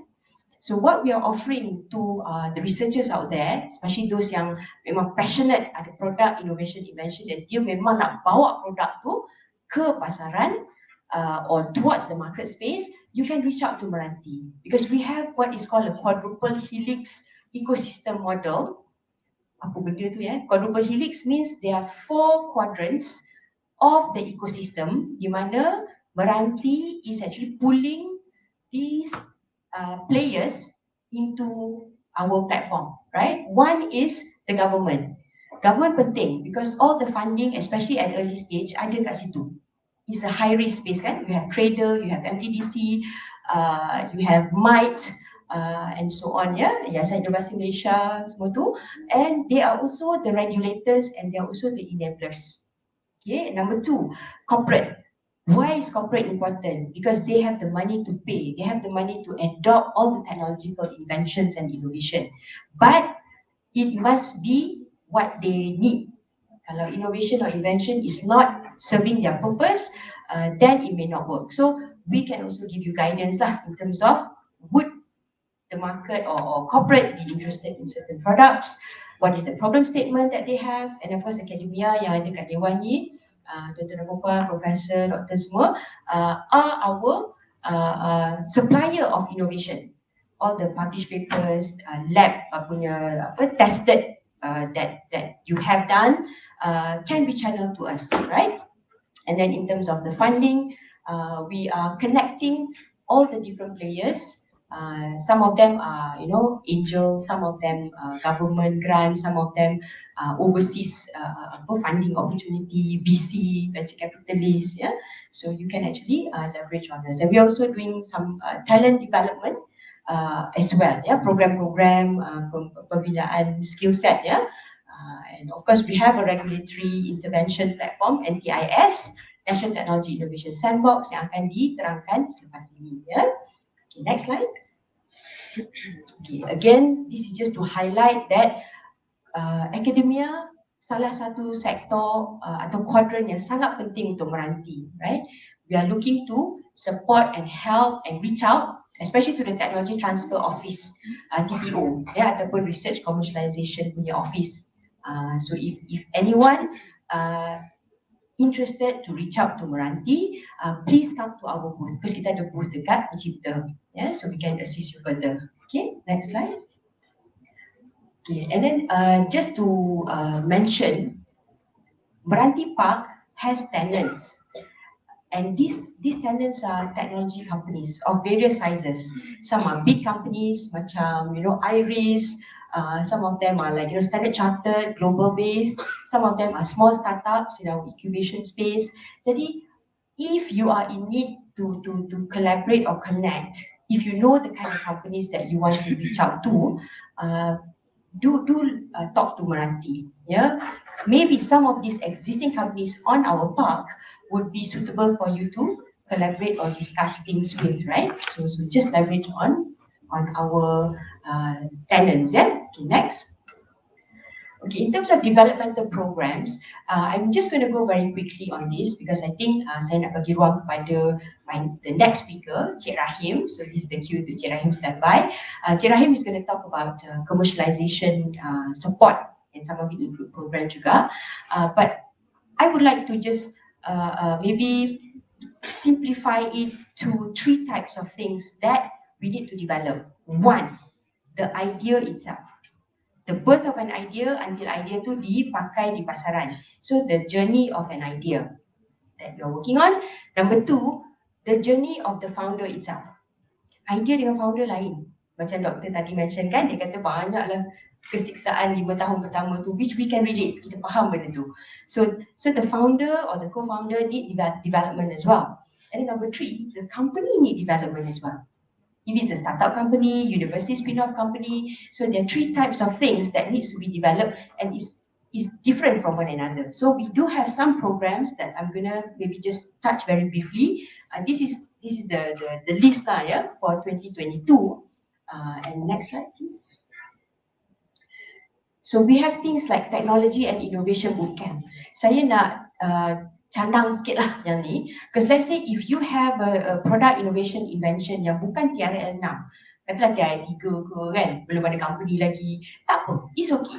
You can actually apply for technology innovation bootcamp. The good ones will get to join for free, tak payah bayar pun. Dan kita akan guide macam mana nak tukar invention atau innovation kepada potential business venture. Because it's a totally different pivot now daripada invention kepada business, you will use BMC, and lean methodology and so on so forth. Dan kita juga ada technology and innovation essentials. Ini workshop ni sesiapa nak masuk pun boleh 2 hari, tapi ada cost sikit lah. So researchers are recommended to go into this to hear and tune about the market lingo, what is market requirements in terms of inventions and innovation. Okay, number 1 ni yang MOOC ni is our free gift, kita panggil free gift. Sebab online content ni percuma, you can just register, you can learn at your own time. Ada 80 topik tu daripada marketing, daripada founder, daripada pitching apa semua kan. So do take the opportunity, come to our booth because we can enable you to access the MOOC punya content secara percuma, belajar sendiri, online saja. Okay, and okay, next slide. Okay, these are the other programs. Let's say if university spin-off yang ada kat dalam Dewan ni, you can actually go into either Impact Challenge Accelerator if you're in the impact punya space, social innovation, social enterprise, or you can go into the Global Accelerator program. Ni kalau dah ada lah university spin-off Global Innovation ataupun Global Market Fit program ni is for companies ataupun university spin-off yang ready to go into a regional market, right? So kita akan bawa contohnya ke Indonesia ataupun ke Jepun, and we will handhold the expansion. So dia ada various readiness level lah. Jadi kita tak panggil TRL, jadi kita panggil investment readiness level, bukan technology readiness level. So dia lain sikit. But check out these programs.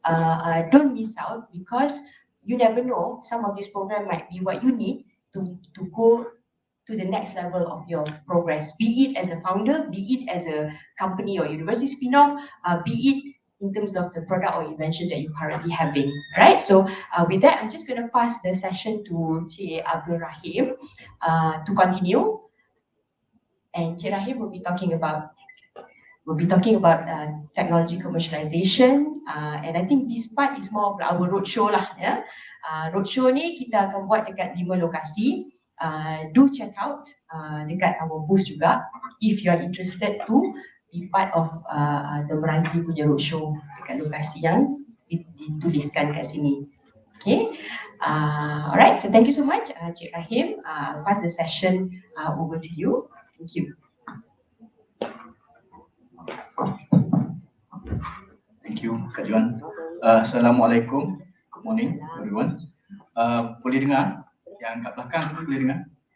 Okay, thank you. Kalau tak dengar ke apa ke, you just bagi signal lah, saya tak dengar.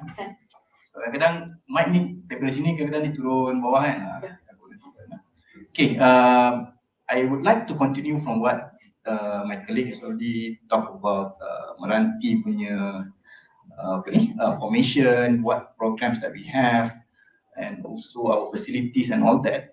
So one of our core mandate is to accelerate technology commercialization.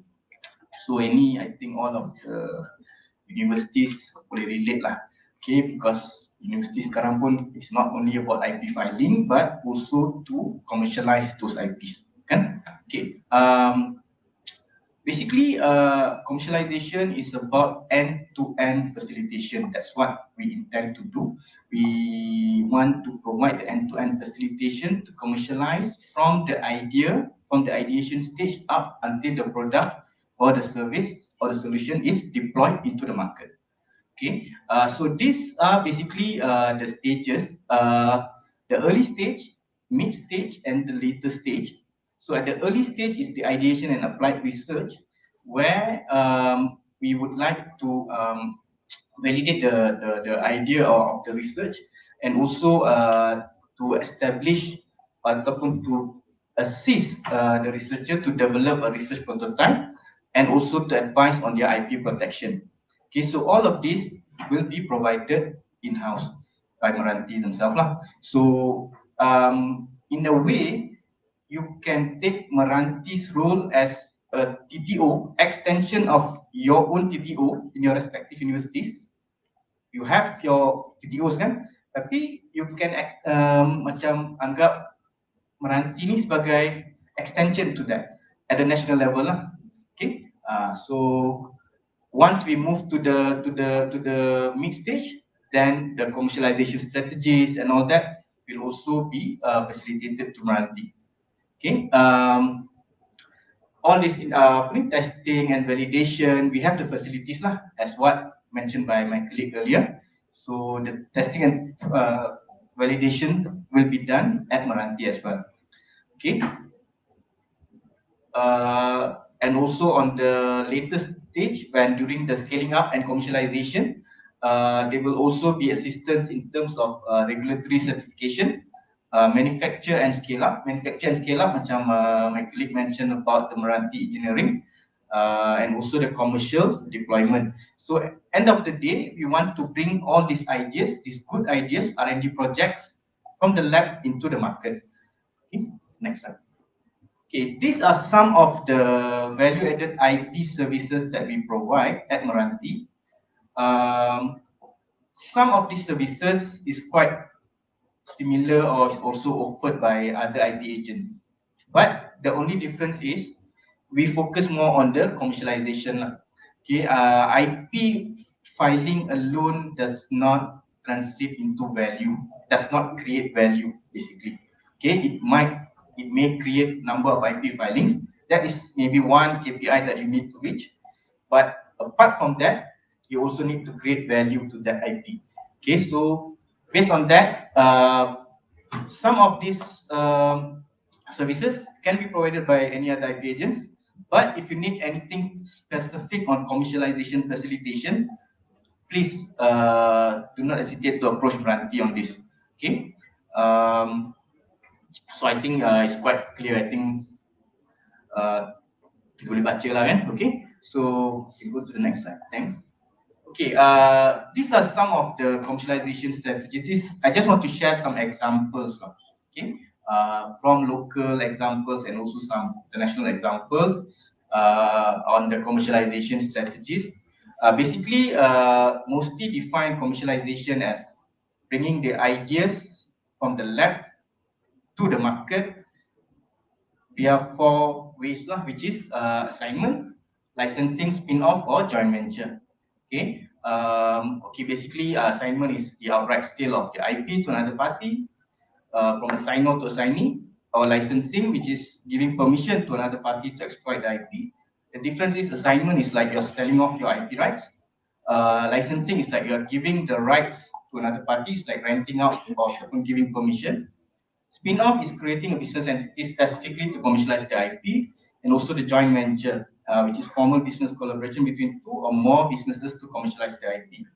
The earlier experience sharing by the researcher, Dr. Siti Hamida earlier, she's under the spin-off lah. She created a spin-off based on her IP, and then I think she licensed the IP from the university, and then she created the business under the spin-off.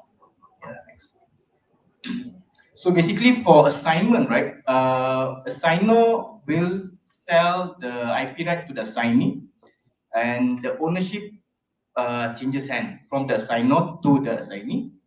And this assignment must be formalized by deed of assignment.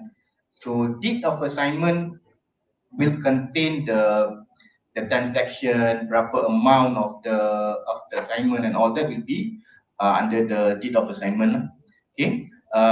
So once the assignment or the deed assignment has taken place, so the assignee will commercialize the IP, and the assigner, the original owner, will lose any rights to the IP.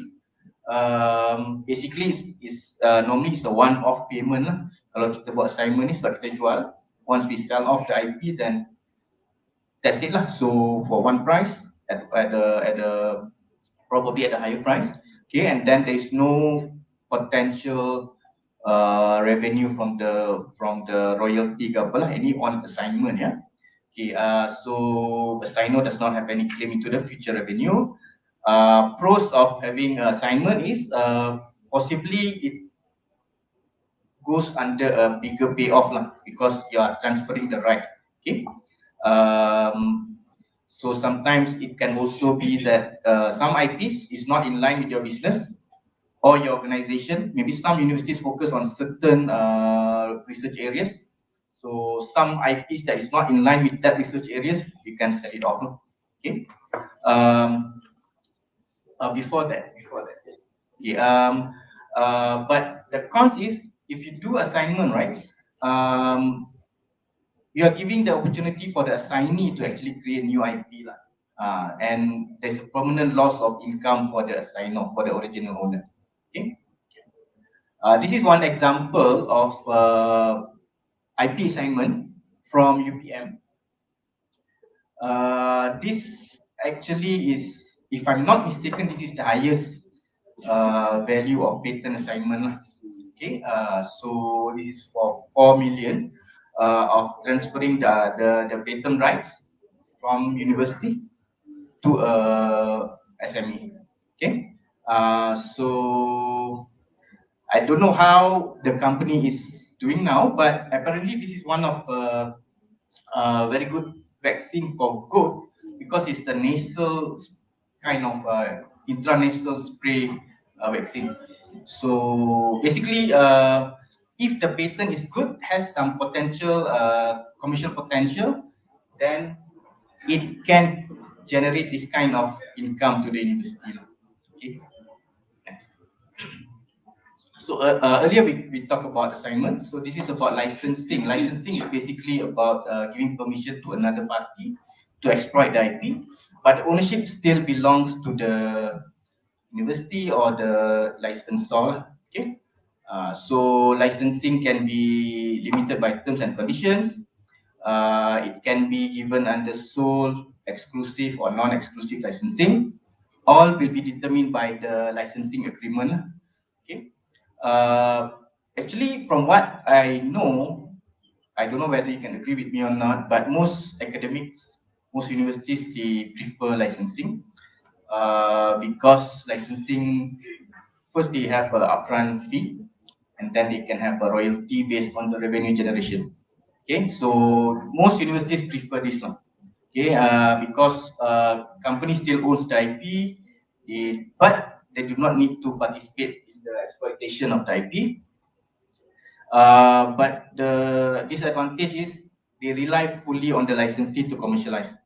Okay, maybe there is a potential loss of ownership of future IP, and also potential damage to the reputation if the IP was not ataupun ada any litigation on that IP. So that is something that needs to be taken care of lah. Kalau ada any adverse effect to the consumer, then it might be effect to the original IP owner. Okay.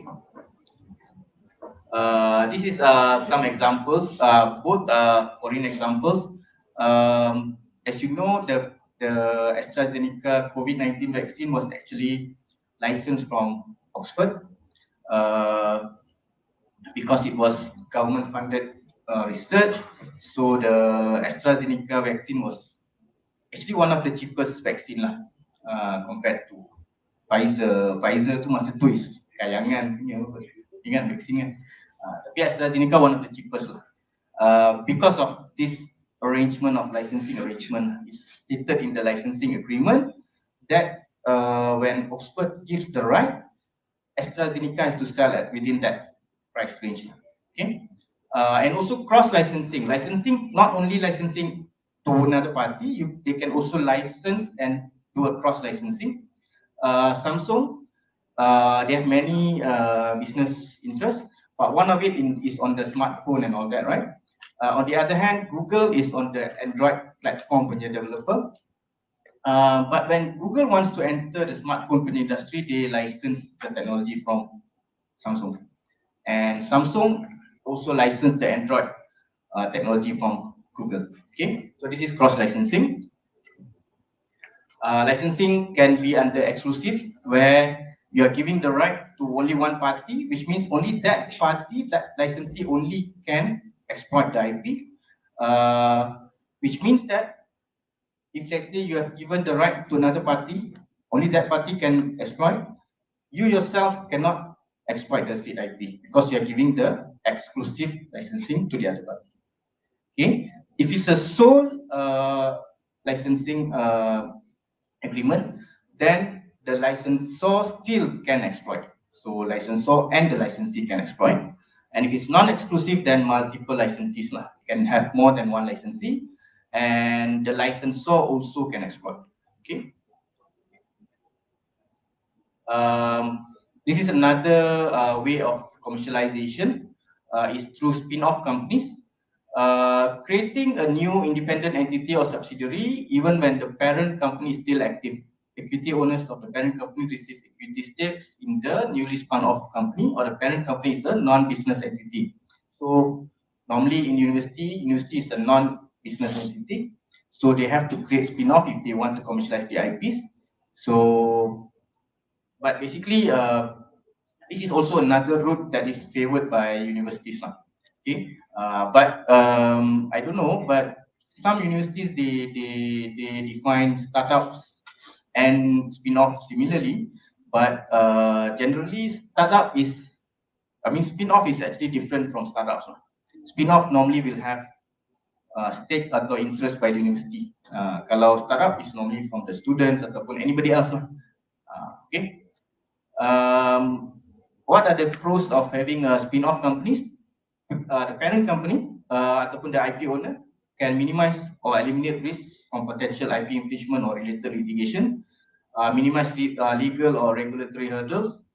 It can also be more tax efficient and create more job opportunities, because universities, apart from creating graduates, by having spin-off, they can also create more jobs. Okay. The disadvantage of cons is to set up spin-off sometimes take money lah. Needs a lot of money to set up companies. Okay. These are some example of international spin-off companies. All are from universities. Most of it, all of these are well known lah. Okay, in their respective fields. Yeah, can go to the next slide, please. These are local examples. I'm sorry lah, I just got from UM and UTM. UMK, nanti saya kena research lagi lah. Nanti insyaAllah next time saya akan add in. So yeah, can go to the next slide. This is one of the example of a spin-off from UM, BioApps on the prosthetic arm, the prosthetic limbs. They actually paid 930,000 as a royalty during one of their event lah. So when they pay royalty of 930,000, that means the revenue is much bigger than this lah. Okay, so this is a very good business model for this particular technology because this is like not a one-off kind of thing. The business will still going on and on, right? So a spin-off is good because they can still pay back to the university. Okay. Another way of commercialization is through joint venture, where they can jointly commercialize an IP with a strategic partner by creating a new joint venture entity. They can also be a joint ownership to the IP. Can also be a cross licensing. Basically, if there is a joint venture, each party can focus on their area of strength. Okay, but sometimes they can also be a potential branding issues when there are two parties. Sometimes this kind of dispute might happen. Okay, and also foreground IP ownership issue because when they agree to form a joint venture, they agree on the background IP on the existing IP, but after that they might create new IPs, and who owns the new IP might be a issue as well. Okay, this needs to be sorted out within the agreement. Okay. These are some examples of joint ventures. All of these companies, right? Actually, they have their focus area ataupun dia orang punya niche, but they collaborate with another company, another equally company participating in their own niche to create a new joint venture. Okay, and one of these is also under the and the last one is a local example lah. University Malaya, dia ada dia punya IP and then they create they joint venture with a marketing company to create this audio pharma can be considered spin-off, can also be considered as a joint venture lah. But in this case, we take this as a joint venture because it's a company and company's collaboration. Okay. Okay, I think to conclude on that, technology commercialization is basically an end-to-end facilitation, and Meranti would want to play that role as a national TTO, extension of your existing TTO within your universities. I would like to call my colleague Rizal to explain further about National Technology and Innovation Sandbox. Thank you, Rahim. Assalamualaikum, selamat pagi Prof, Dr. Tuan Puan. So, continuation from what Cik Juan dan juga Cik Rahim kita explain lah. So, lepas all the programs and research dah ada IP, protection, everything, usually what's next? Kita cari funding dan juga kita try cari collaborator partners. And also, if any of you have any regulatory hurdle for their projects or research, you guys also might want to seek or look on the regulatory assistance lah. So NTIS, nama panjang dia National Technology dan Innovation Sandbox. Nama pendek dia kita orang panggil dia, kita orang adalah Sandbox Program. So next slide please. So apa itu Sandbox? It's a safe place or safe environment that allow researcher or technology provider to run a test and to validate your product in a controlled regulatory environment juga lah at the same time. So di mana some of the technology or product dia perlukan assistance untuk dapatkan certain approval. Some, for example, certain new technology kita tak ada policy, kita tak ada regulatory. So through NTIS, we work with all the CIO, which we call Chief Innovation Officer, dengan kesemua 26 kementerian dekat Malaysia. Kita lantik satu CIO Officer di setiap kementerian untuk membantu mempercepatkan proses dari segi regulatory untuk certain research yang melibatkan this kind of intervention needed lah. So at the same time, our participating parties seperti industri, startup, akademia, researchers semua dalam 3 objektif lah. Pertama untuk accelerate commercialization of the product, to build the engine of growth and also to boost public sector efficiency. So program NTS adalah program di bawah MOSTI, Kementerian Sains, Teknologi dan Inovasi, dan Meranti adalah the lead secretary. So previously Magic is the lead secretary of the program. TPM, Mimos dan juga Futurize adalah our assessor punya secretariat. So sekarang TPM dan Magic dah bergabung menjadi Meranti. So Meranti is our the lead secretary for this program. So our focus is basically on the 3 main items. The first one on the commercialization lah, dalam membantu researcher, teknologi solution provider untuk apa orang kata ease of market access ataupun commercialize their product. Second, on the regulations, di mana some of the product ataupun project tu memerlukan bantuan regulatory dalam melakukan serta uji kaji lah. Dan yang ketiga adalah dari segi funding, di mana funding adalah di bawah MTDC, Sandbox Fund. Later on I will explain a little bit detail on that. So our focus is based on the 10x10 MySTIE di bawah Academy Science Malaysia, ASM, di mana kita cover from energy, agriculture, environment, water and food, smart cities and also transportation. And also kita fokus pada 10 teknologi drivers, iaitu 5G, sensor technology, up until bioscience technology. And these are some of the achievement to date. As you can see on the slide, actually sorry, it's not 8, kita ada 9. Kita ada agriculture sandbox di mana kita bekerjasama dengan Felda. Kita ada robotic and automation sandbox, DRZ actually, di mana kita untuk especially macam universiti kat belah Southern Johor, kita bekerjasama dengan DRZ untuk fokus on the drone and robotic sandbox. Logistics sandbox with AirAsia ataupun capital A. Drone tech sandbox in Central, dekat Meranti sendiri kita ada Area 57, focusing on the drone tech sandbox. Kita bekerjasama dengan MMU to focus on the high tech education sandbox. And then kita juga partner up with our Institute Sukan Negara, ISN, focusing on their sport tech sandbox. And this year kita ada launch juga dengan Plus Highway, focusing on their smart highway sandbox. Digital IoT Sandbox dengan KSTI Sabah, Kementerian Sains Teknologi Inovasi Sabah, dan paling baru on the sustainability smart cities dengan Sunway iLabs. So up to date we have about 164 successful applications, and up to date also we have about 46 EM partners. Later on also saya akan explain a little bit about our EM partners. Next slide please. And these are one of the example lah from the 9 industry sandbox yang kita orang mention tadi. For example, like our NTS Agriculture Sandbox, we work with Felda. So Felda punya fokus adalah to impact their Felda settlers and community through tech-driven solutions.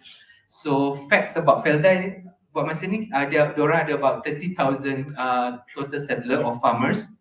And then dia ada tanah seluas 15 hektar, dan juga Felda juga ada 23 greenhouses.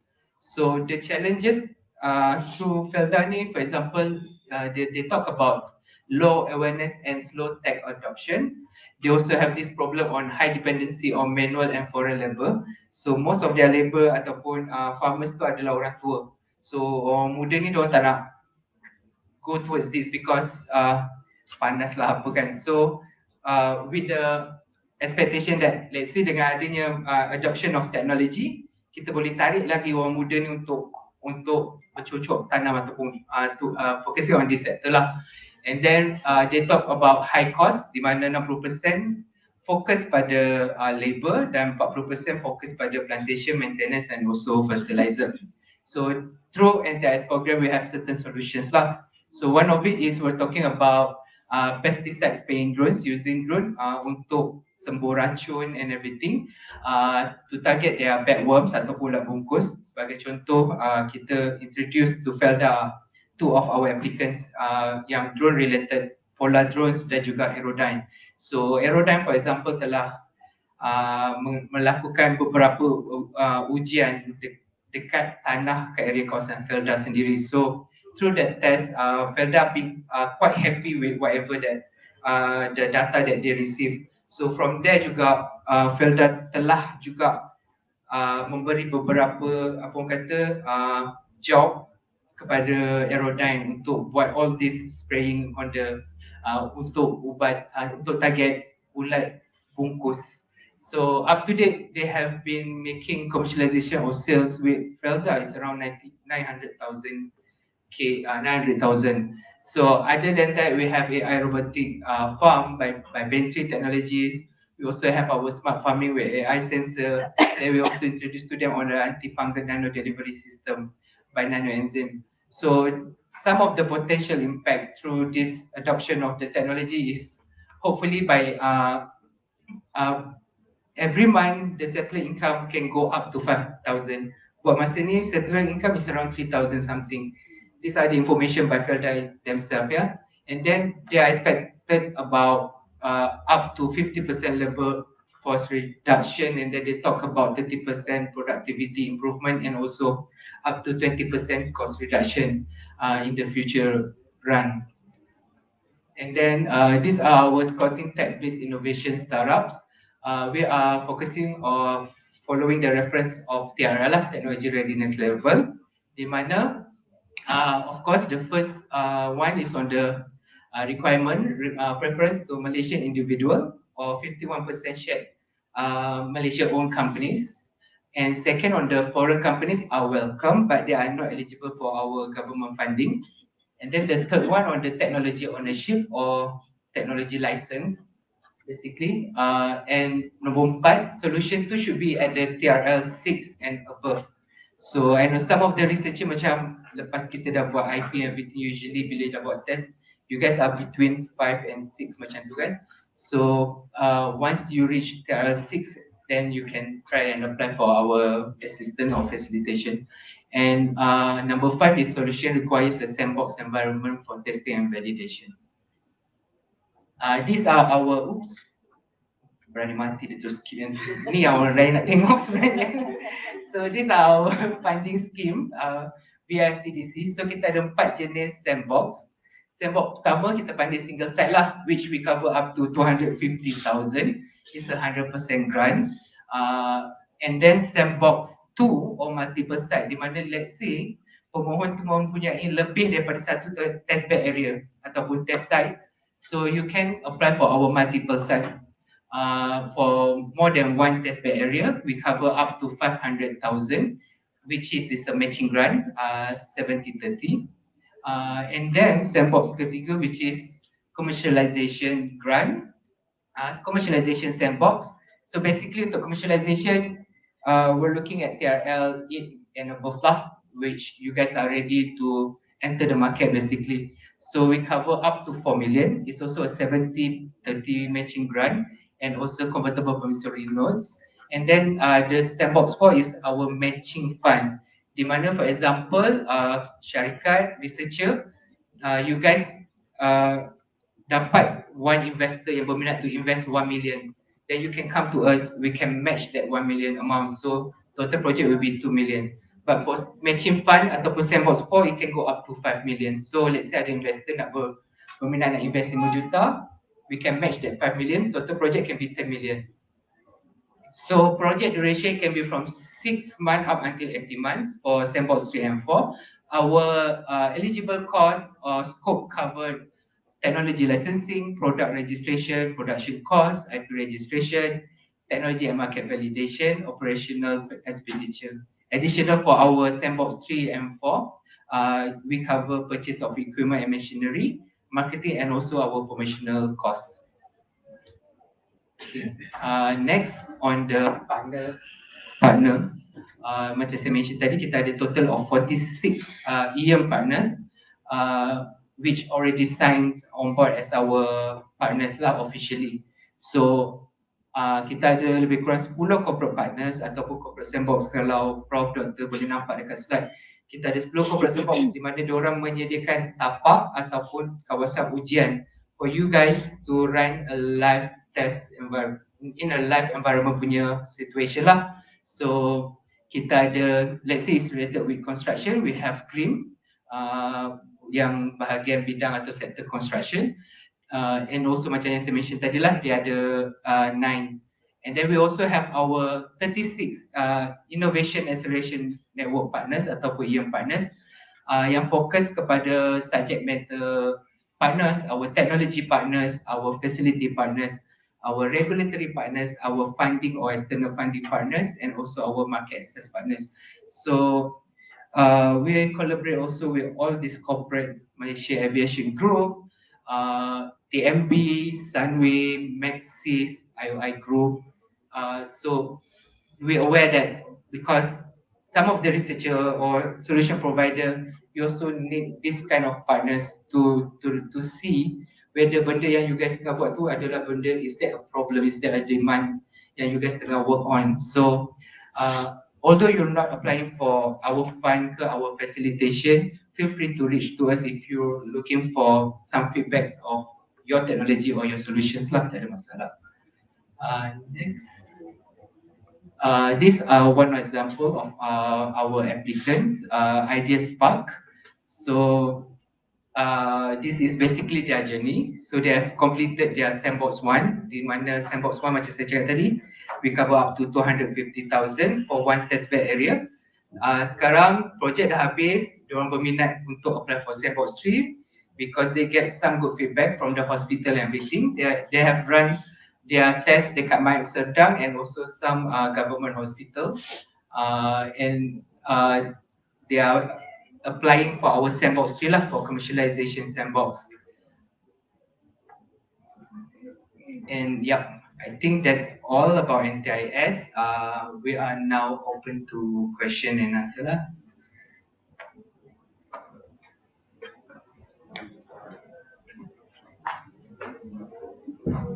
Thank you very much, Rizal, and also Cik Rahim for the presentation. And now I think we have a bit of time. Kalau Profesor Dr. Puan ada soalan, we will be more than happy to assist. Kalau ada, silakan angkat tangan dan kita akan paskan mic, insyaAllah.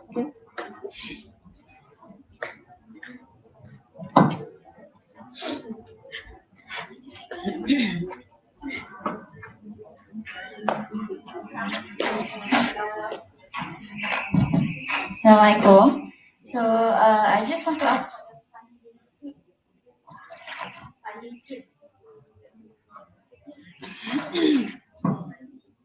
funding scheme. The first part yang single site tu. So it's the funding is around 2,500k to 50k, but then the duration is about 6 months. Is it possible for us to Extension. achieve the milestone? Okay, most of it impossible of course, but usually you can do extension lah, through you can apply for extension for projects. So our requirement for single and multiple site ni with the perception is that you guys already have your own testbed area, and let's say you guys tak ada, kita orang boleh introduce.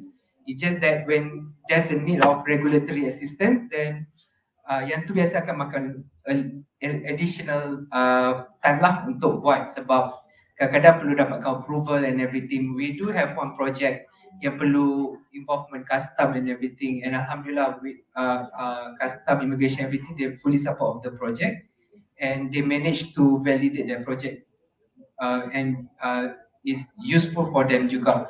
And sekarang diorang juga dalam discussion of how to adopt the technology where we talk about potential for commercialization. But to answer your question, yes, boleh extend. Memang 6 months tu nampak agak pendek lah, sebab that is usually the period of time where apa orang kata, this regulatory allow them to run the test. Diorang tak boleh bagi masa yang terlalu panjang. So usually that 6 months tu kita assume, okay, diorang tengah nak buat test, perlu kerjasama dengan this regulatory and everything to get their feedback that within 6 months. It's not that baru nak buat research, baru nak buat develop, bukan. That's why kita only focus on the TRL 6 and above.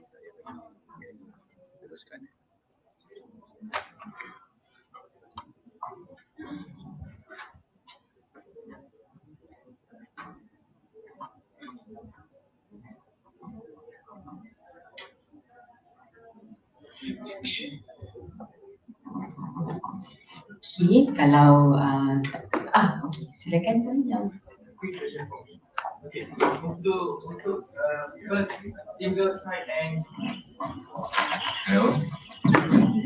Okay, for single site and multiple site, does it mean under commercialization part? Tak, it's not. Yang commercialization tu yang sandbox 3. Yang ni basically to validate in a live environment lah. So let's say kalau ada lebih daripada satu test site, so some company diorang, for example, the technology adoption is related with agriculture and juga maybe sektor lain yang berkaitan. So dia dapat kena pasti 2 tempat untuk diorang buat test. So they can apply for multiple site. Kalau dia hanya ada satu tempat untuk buat test, for example like project AV ni macam basically atas jalan raya kan. So basically ada satu tempat, melainkan dia nak buat ada multiple site punya tempat, which is satu kat Putrajaya, satu kat Johor yang dah dapat approval untuk buat test EV, then it will be multiple site. So they can go and apply for our multiple site punya sandbox lah. Alright, thank you. Kalau macam tu, is it possible for global based product? Yup, we are based on the 10 by 10 punya approach, which is by ASM punya MySTIE. So back.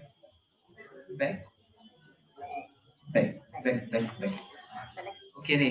So it's a wide range sebenarnya. Walaupun we mention 10 by 10, kita punya sub sector tu adalah actually they overlap within the 130 punya subsectors lah. So semuanya berkaitan sebenarnya. Cuma based on our focus, we will use this 10 by 10 by ASM STIE lah. And then yang taking back to the previous slide, yang tadi box 4 tadi funding tu. Okay. So that one will cover for international as well. We cover marketing and promotional costs. Global. Global basically, as long as within that scope of marketing and let's say like doktor cakap pasal testing ke apa masalahnya? Untuk commercialization. Untuk market ke apa? Market. Then as long as market, local or global tak ada masalah. Okay, that's good. Thank you.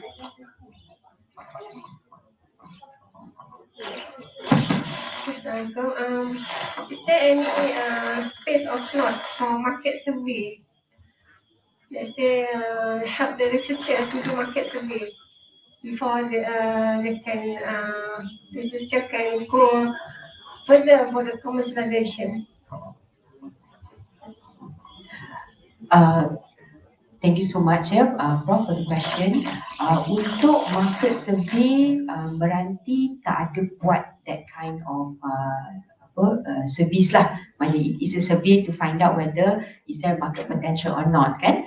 But what we can do is we can give guidance ataupun advice how to go about macam validating the market, what are the steps yang boleh untuk test sama ada produk tu ada keperluan di pasaran atau tidak. So it's more of advisory. It's actually like a market assessment report. Yes, that we can facilitate lah. That is part of the value added service yang kita mention tadi. Yeah, but it's under the value added service. Maybe I just add on juga. It depends on what kind of survey that Prof or Doctor are looking at. If it's involved within the startup punya ecosystem, through Magic, sebelum ni we have what we call Magic Central lah. We have about 38,000 startup registered on our platform. Then for us to assist in terms of blast the email to ask them to fill up all the survey, kita boleh bantu dari segi itulah. But it's open discussion punya ni lah. Cuma dari segi adakah company tu akan isi ke apa, tu memang up to the company or startup itself to reply.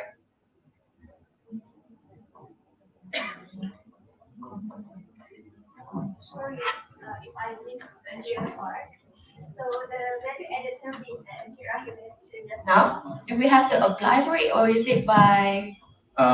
That is basically you can just contact us and you can specify your requirement and then we will assist lah. That is actually there is some charges for that.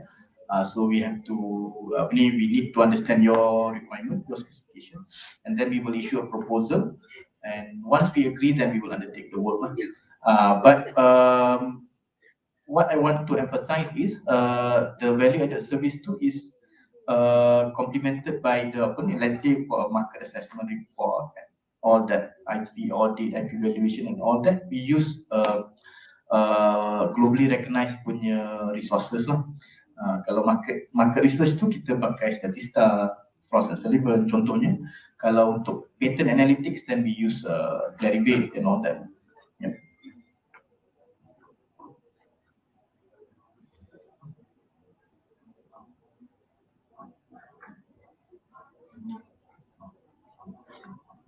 Okey, jikalau tiada apa-apa soalan, tuan-tuan dan puan, Profesor Doktor, bolehlah ke booth Musti dan tanya soalan. Kalau ada yang tak sempat tanya ke, terfikir soalan lepas ni ke, jemput datang dan saya serahkan kembali sesi ini kepada saudara pengacara majlis.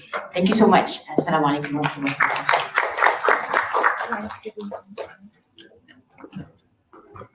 Sekali lagi majlis merakamkan ucapan ribuan terima kasih kepada penceramah-penceramah yang dijemput khas daripada Malaysian Research Accelerator for Technology and Innovation Meranti untuk sesi kali ini. Hadirin hadirat yang berhormat sekalian, kita teruskan lagi sesi pada pagi ini dengan menjemput yang berusaha Encik Abdul Rahim Muhammad Sirajuddin, Senior Manager Technology Commercialization. Maafkan saya. Kita teruskan lagi majlis dengan menjemput yang berusaha Encik Muhammad Zawawi Muhammad, Penolong Setiausaha Bahagian Dana Kementerian Sains, Teknologi dan Inovasi MOSTI untuk menyampaikan sesi taklimat pembiayaan dana R&D MOSTI. Dengan segala hormat, jadi persilakan.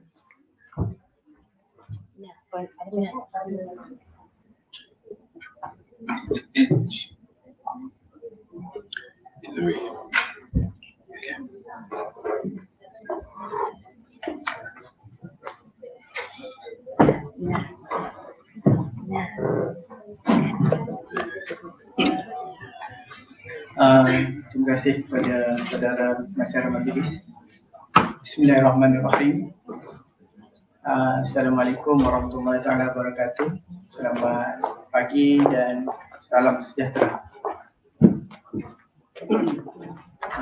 Yang saya hormati dan sanjungilah yang berbahagia Datuk-Datuk, Datin, Profesor, Insinyur Teknologis, Doktor, tuan-tuan dan puan-puan semualah. Okey. Terlebih dahulu saya mengucapkan ribuan terima kasihlah kepada pihak penganjur untuk program pencipta iaitu AMK untuk tahun 2022 kerana memberikan peluang kepada MOSTI untuk berkongsi berkenaan dengan pembiayaan dana R&D di MOSTI. So, sebelum tu saya kenalkan diri saya seperti yang dimaklumkan, saya Muhammad Zawawi bin Muhammad, pegawai daripada Kementerian Sains, Teknologi dan Inovasi, yang mana saya bersama dengan rakan saya bertanggungjawab untuk menguruskan permohonan masuk untuk R&D sehinggalah kita pantau projek itu siap.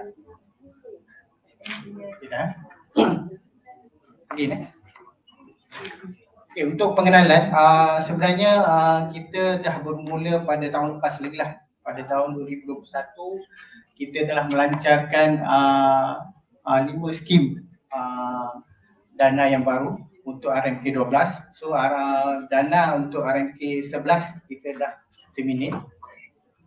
Untuk RMK 12 pada awalnya kita perkenalkan 5 skim yang baru iaitu AIF, Applied Innovation Fund. Yang kedua adalah Tab 1, Teknologi Development 1, and then Tab 2, Teknologi Development 2, dan juga Bridging Fund. Dan untuk makluman, Bridging Fund ni sebenarnya kita dah tutup lah. Kita dah tutup. So yang available adalah 4 saja, iaitu yang last sekali adalah dana pendidikan strategik.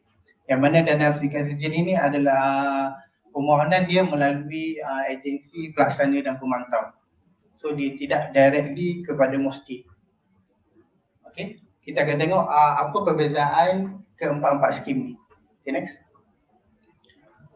Okay, ini adalah cabaran-cabaran yang kita lontarkan kepada public, kepada researcher di luar sana, ataupun boleh juga kita panggil sebagai priority area lah, bidang-bidang keutamaan yang kita tekankan, fokus untuk penyelidikan R&D.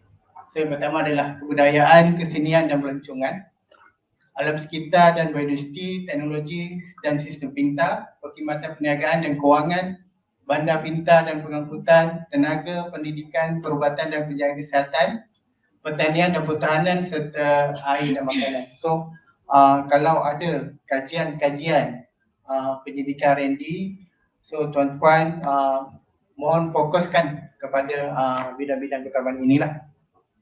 Okay, next. Okay, ini adalah perbezaan untuk keempat-empat skim tu, yang mana kita bagikan kepada 2 kategori, which is top down dan juga bottom up approach lah. So untuk top down approach ada satu skim sahaja, iaitu SRF APP, Strategic Research Fund, agensi pelaksana dan pemantau. Kenapa kita panggil top down approach? Sebab projek-projek di bawah skim SRF APP dia dinilai oleh top management MOSTI, yang akan direview oleh top management dan diluluskan dulu, dan barulah kita akan perincikan dari segi perjanjian, milestone, activity dan juga posting.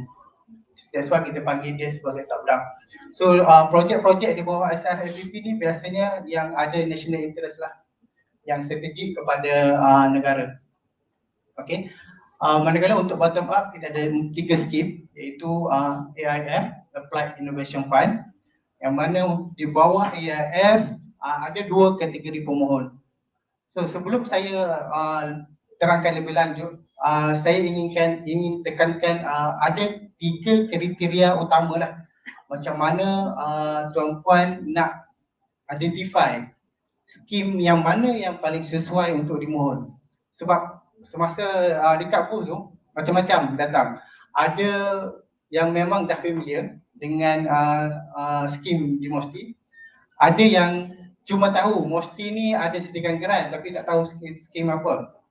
And then ada yang tak tahu pun MOSTI dia sediakan grant. Ada yang tahu tu tapi tak tahu macam mana apa yang sesuai dengan projek dia. Yang pertama, tuan-puan kena pasti tuan-puan dalam kategori pemohon yang mana. Sebab kategori pemohon ni juga mempengaruhi skim yang mana yang paling sesuai lah. Okay. Yang kedua, tuan-puan kenal pasti berapa anggaran kos yang tuan perlukan untuk mohon dengan MOSTI. Okay. Yang pertama, kategori pemohon. Yang kedua, anggaran kos. Dan yang ketiga adalah TRL, Technology Readiness Level. Technology Readiness Level ni kita melihat kesediaan teknologi, projek tuan-puan berada di stage yang mana. Okay. Untuk AIF, kategori pemohon yang pertama adalah individu. Cuma untuk individu, maksimum pembiayaan adalah sebanyak RM50,000 saja. Untuk individu saja. Lain-lain kategori seperti startup, PKS, persatuan koperasi, NGO yang berdaftar, maksimum pembiayaan adalah sebanyak RM500,000 lah. Okay. Yang mana tempoh pelaksanaan selama 12 sehingga 18 bulan dan TRL 2 sehingga 9. Okay, manakala untuk Tab 1, pemohon daripada startup, PKS, IPT dan juga JRI, yang ini maksimum pembiayaan adalah sebanyak RM1 juta. And then tempoh pelaksanaan selama 24 bulan dan TRL 2 sehingga 4. Okay. Untuk tab 2 dia kategori permohonan yang sama dengan tab 1. Cuma yang ni TRL lebih tinggi iaitu 4 hingga 7. And then pembiayaan maksimum adalah sebanyak 3 juta ringgit. Dan tempoh maksimum pelaksanaan projek adalah selama 36 bulan lah. Okay, next. Okay, ini adalah range of TRL yang saya masukkan tadi.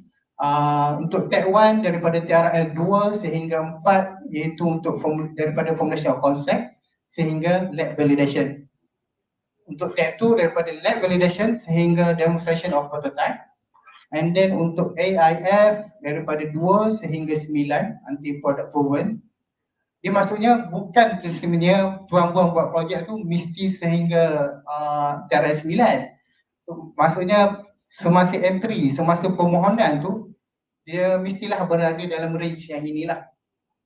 So mungkin projek tuan-tuan baru berada di TRL 2, so masih eligible untuk memohon untuk skim-skim yang dana tawarkan lah.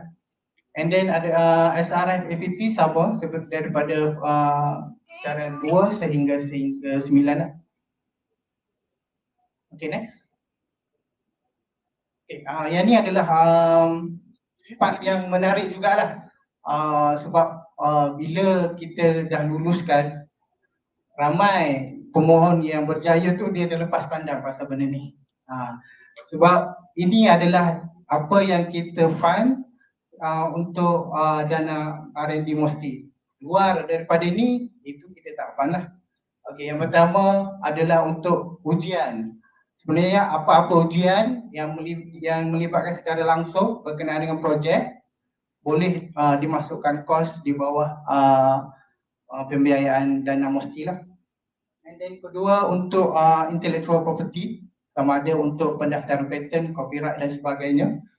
That cost can embedded into the cost of the project. And then untuk market study, sama ada nak buat kajian sendiri, nak bayar apa tu kepada third party punya syarikat untuk buat kajian pasaran pun boleh. And then untuk regulation and standard, jika sekiranya dalam projek tuan-tuan tu, tuan-tuan berhasrat untuk mendapatkan certain regulation ataupun wajib meet dengan certain standard. Sebagai contoh, biasa peralatan yang melibatkan high pressure, dia mesti dapatkan kelulusan daripada JKKP lah. So jika ada kos, yang tu pun boleh dimasukkan di bawah kos projek. And then perkhidmatan ikhtisas dan khas, yang ni khusus untuk bayaran kepada konsultan.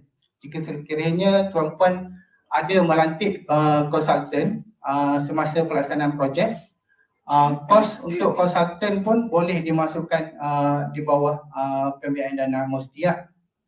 Cuma untuk konsultan ni kita limitkan 20% saja daripada yang mesti luluskan. Okey, seterusnya untuk raw material dan juga consumable. And then untuk pentadbiran melibatkan dua perkara lah. Pertama untuk pelantikan GRA, yang ni mesti berkolaborasi. Kalau syarikat dia mesti berkolaborasi dengan IPTA ataupun IPTS. And then juga untuk tujuan logistik ataupun travel transport lah. And then seterusnya adalah untuk teknologi ataupun IP acquisition. Sebagai contoh, kalau tuan-puan ada kenal pasti teknologi luar ataupun tak sahaja teknologi luar lah, teknologi dalam negara tapi tak dikembangkan. So tuan-puan berhasrat nak guna teknologi tersebut, then of course IP owner ataupun teknologi owner dia akan kenakan kos. So yang ni pun boleh dimasukkan di bawah kos dana R&D. Cuma yang ini adalah maksimum 50% saja kita biaya daripada kos yang mesti luluskan.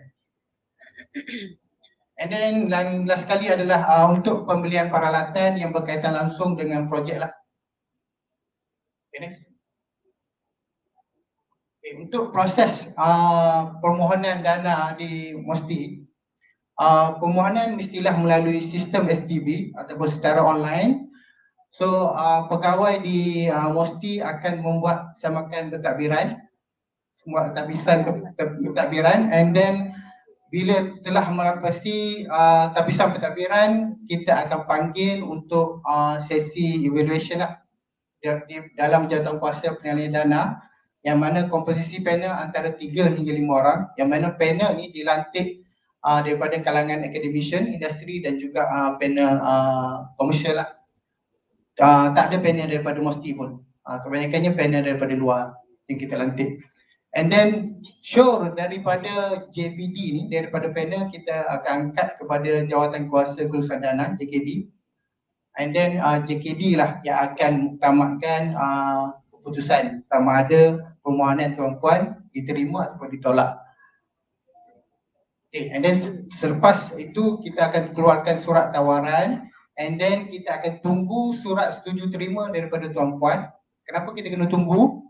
Sebab mungkin apa yang tuan-puan mohon tak dapat seperti mana yang diluluskan. So sebab ada kes dia, let's say dia mohon 500,000, cuma kita luluskan 400,000, dia ditolak. So yang ni penting jugalah. And then barulah kita akan meeting lagi sekali untuk kita muktamadkan perjanjian. Kita muktamadkan perjanjian, dalam muktamad perjanjian kita akan go through semua klausa perjanjian, and then kita akan perincikan jadual milestone, aktiviti dan juga costing lah. And then kita akan membuat bayaran pendahuluan setelah perjanjian dimatikan stamp.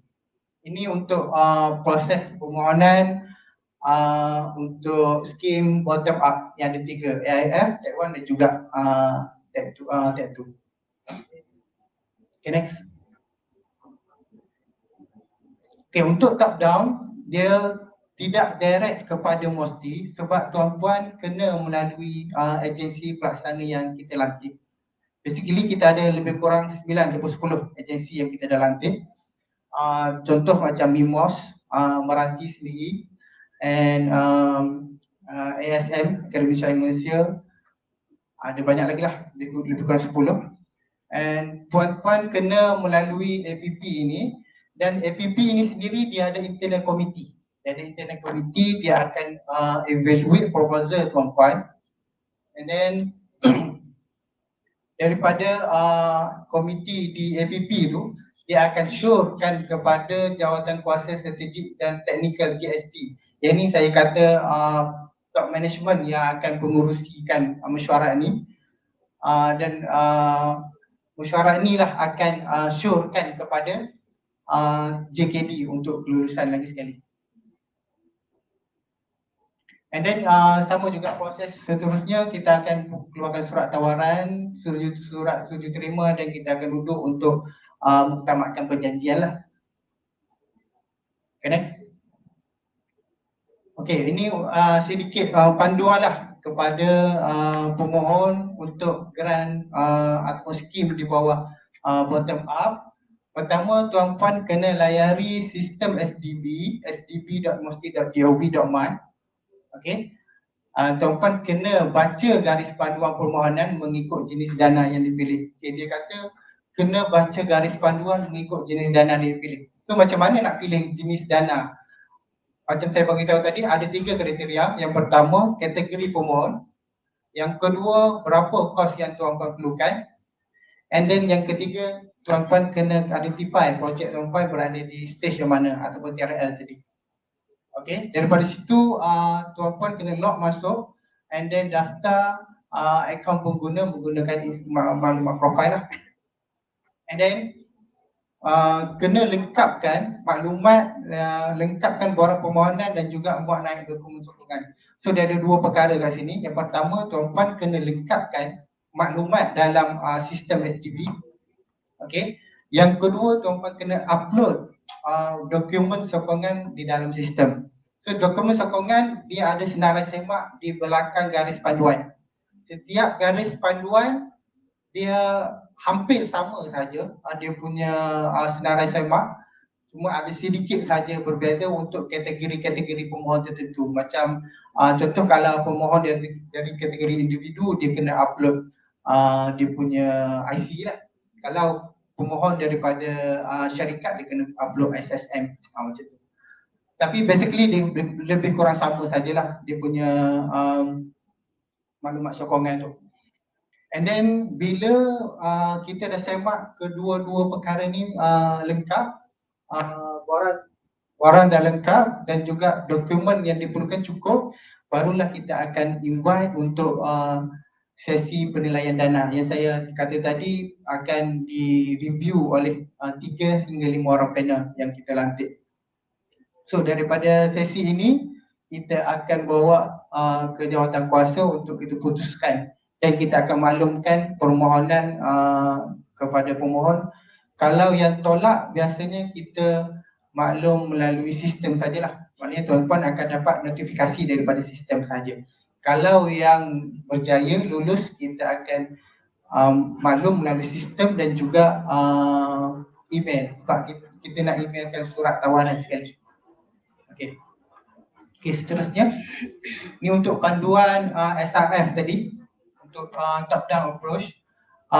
Sama juga tuan-puan kena masuk dalam sistem STB. Tujuannya tuan-puan kena download garis panduan tu dulu, baca, bagi faham dan tuan-puan kena identify agensi pelaksana yang mana yang paling sesuai dengan projek tuan-puan lah, mengikut kepakaran agensi masing-masing lah. And then puan-puan kena isi borang yang telah disediakan oleh APP dan APP dia akan buat penilaian dan APP akan maklumkan kepada tuan-puan bahawa projek tuan-puan akan disyorkan ke jawatan kuasa strategik di MOSTI ataupun ditolak lah. Kalau ditolak, dia akan habis kat situ. Kalau disyorkan ke jawatan kuasa di peringkat MOSTI, tuan-puan InsyaAllah akan dijemput juga bersama-sama untuk membentangkan lagi sekali projek tuan-puan kepada top management MOSTI.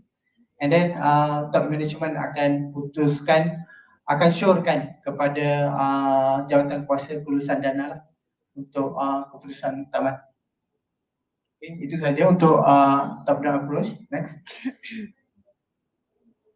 Okay, untuk makluman tuan-puan juga di MOSTI setiap hari Khamis kita adakan khusus untuk sesi konsultasi dana yang mana tuan-puan boleh join sesi ini melalui imbas kod QR ni dan puan-puan kena isi Google Form ni untuk setkan appointment lah, appointment dengan pegawai di bahagian dana MOSTI untuk tuan-puan adakan sesi one to one. Mana tuan-puan akan boleh bertanya lebih detail, boleh terangkan lebih detail berkenaan dengan projek. Kalau sesi dia lebih kurang sesi macam ni juga, perkongsian berkenaan dengan skim yang ada di dana. Cuma kalau sesi ni dia lebih besar, mungkin tuan-puan tak nak review semua pasal projek tuan-puan, takut ada yang copy ke apa kan. So untuk sesi ni tuan-puan memang boleh cerita kat sesi one to one dengan pegawai dana sahaja. So boleh ceritakan dengan lebih detail. So insyaAllah pegawai di MOSTI akan bantulah matchkan skim yang mana yang paling sesuai untuk dimohon. Okay, next. Okay, itu sajalah daripada saya. Jadi saya buka untuk soalan.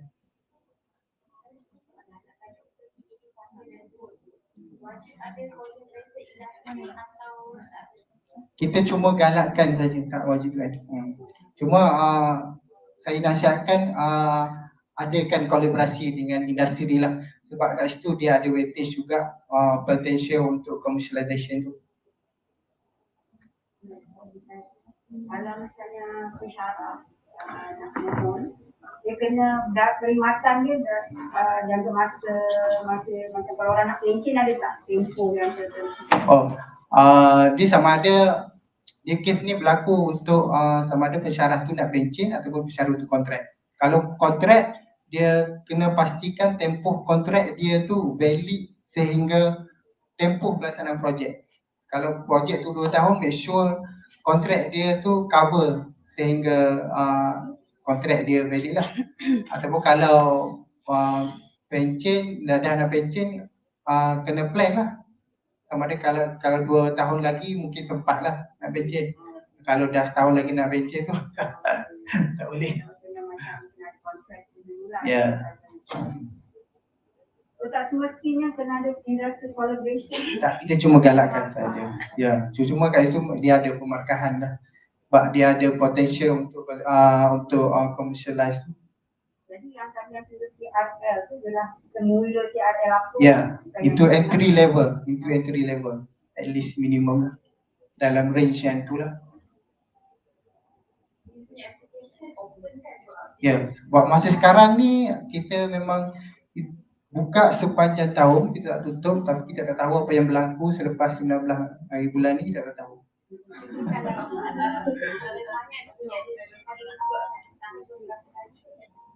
Macam mana? Penilaian dengan panel tu lah biasanya memang produk sepanjang tahun. Ya. Permohonan masuk kita terus proses. Kita tak buat. Kalau dulu mungkin KBT dia praktis secara quarterly. Ya kan. Dulu kita buat ayat tu. Sekarang tak, kita buka sepanjang tahun, so masuk je kita terus proses. So proses permohonan tu dia ambil masa 45 hari sehingga kita maklumkan keputusan.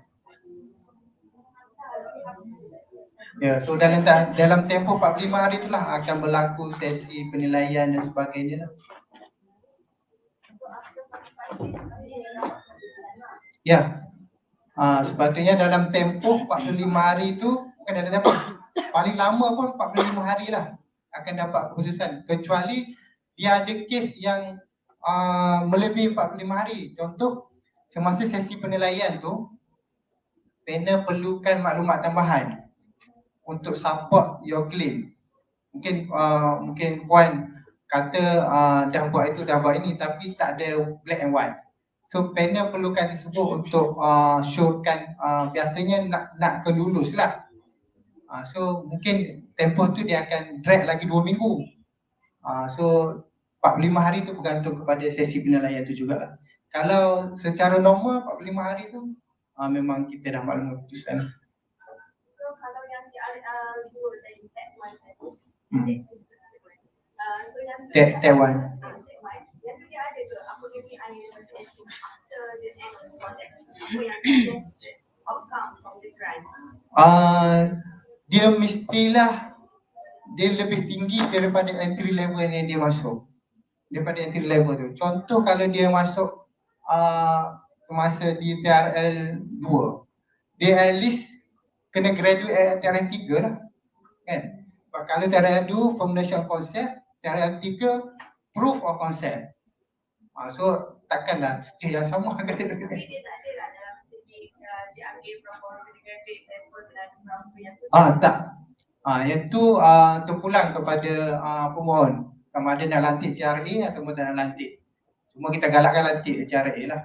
Sebab itu akan dimasukkan maklumat penghasilan modal instan jugalah.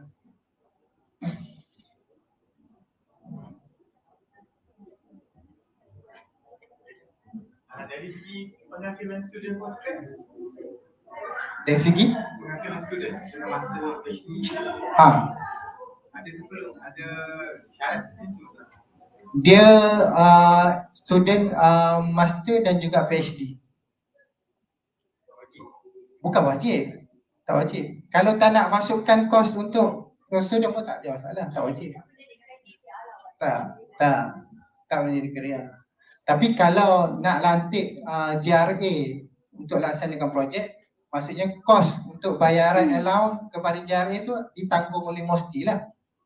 Untuk master student 3,000, PhD student 3,200.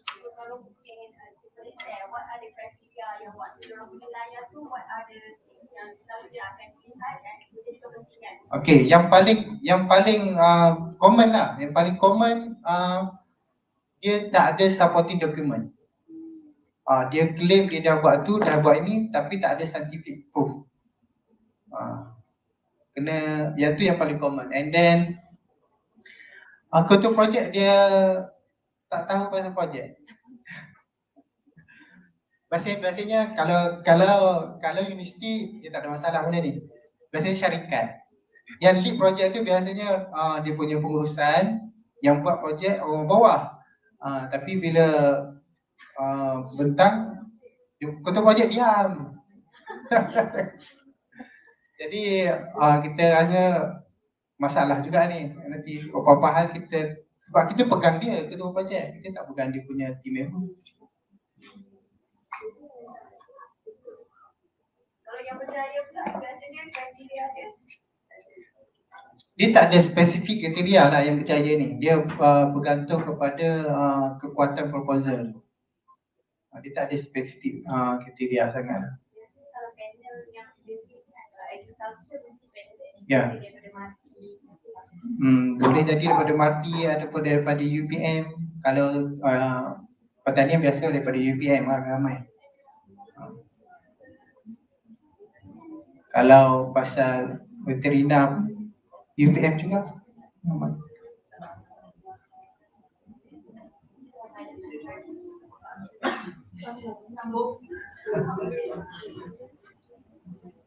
Any question? Sesi penilaian itu tadi nanti Facebook lah.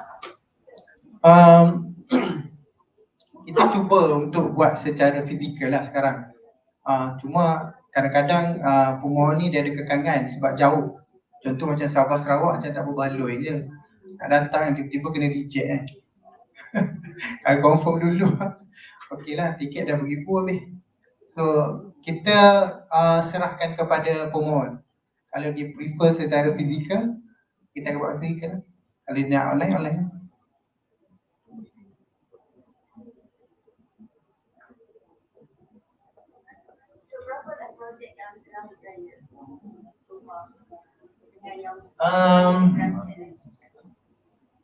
Saya boleh katakan dari segi percentage 10% lulus daripada yang memohon.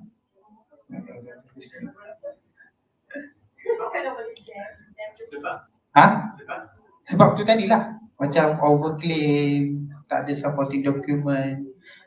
Dia kata dia mohon tab tu, contoh dia mohon tab tu TR4 kan. Tapi bila panel review tengok ini baru fundamental, baru idea. Tak ada perubahan konsep pun lagi. Yang dia cakap, yang dia duduk claim dalam sesi perbentangan apa ni, literature review daripada orang lain. Bukan dia punya. Dia review orang lain buat apa?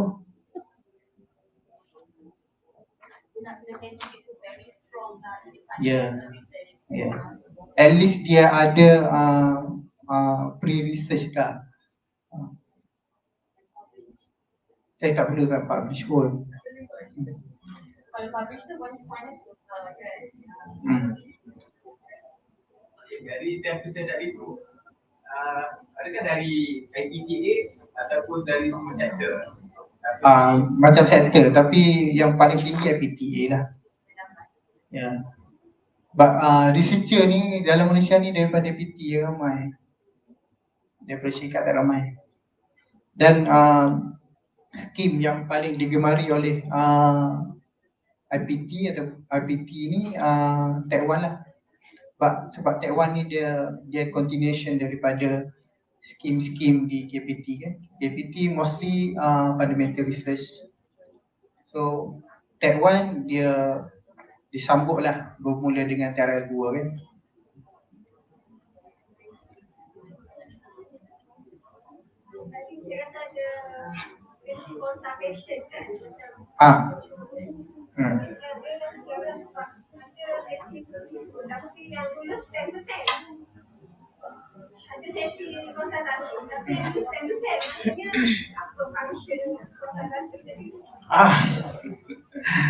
Function dia lebih kurang macam sesi hari ni je. Kita berkongsi maklumat skim yang kita tawarkan. Cuma yang sesi konsultasi tadi tu dia one to one session. So dia puan boleh tanya projek Puan ni paling sesuai dengan skim yang mana? Walaupun ya kita memang dah bagi observasi, tapi apapun garis panduan tu juga yang menentukan. Sebab kalau dia tak comply dengan garis panduan, memang kita tak lepas lah. Even banyak yang tak lepas di peringkat tapi sampai takbiran lagi pun. Memang banyak. Walaupun kita dah provide dengan sesi konsultasi, garis panduan, tapi sesi masa tapi sampai takbiran tu, samakan dokumen tu pun dia tak comply. Saya sebab belum lagi panel review.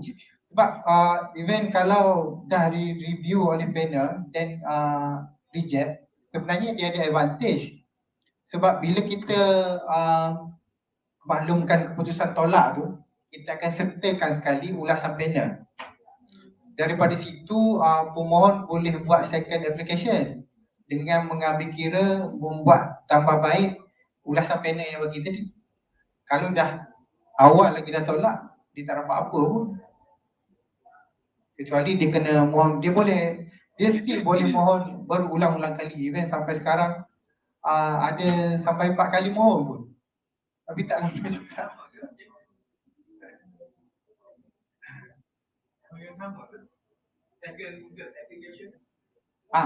Ada? Boleh. Selagi tak tutup, mohon je. Dah dapat keputusan hari ni tolak, esok tu mohon. Tak ada masalah. Tapi dia kena buat tambah baik tu dulu lah. Kata kalau esok tu mohon tu, macam tak buat apa-apa lagi. Sebab benda ni kalau mohon kali kedua, dia senang je. Copy paste dia masuk je. Sistem. Sebab benda dah ada, tinggal lagi nak kena tambah apa yang tak ada je.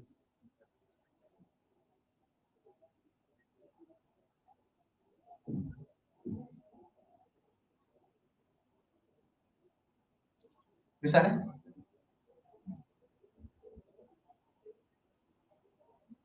Tak ada.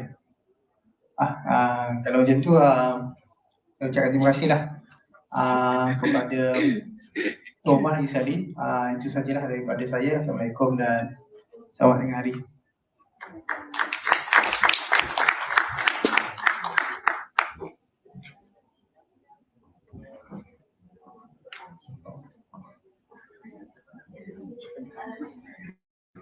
Sekali lagi.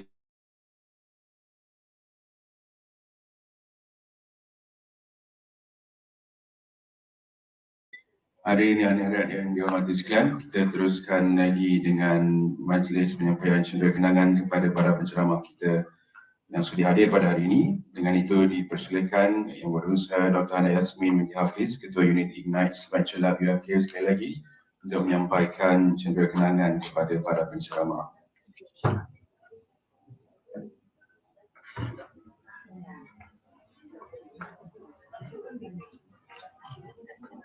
Dipersilakan Puan Khairul Mazwan Ibrahim, Senior Manager Academia and Public Sector Partnership Meranti.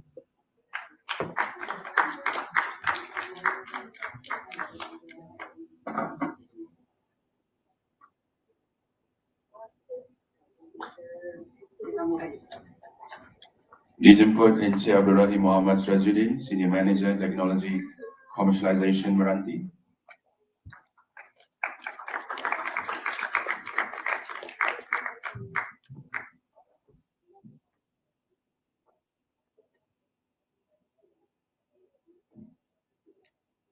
Dipersilakan Encik Ahmad Rizal Azmir, Senior Manager National Technology and Innovation Sandbox Meranti.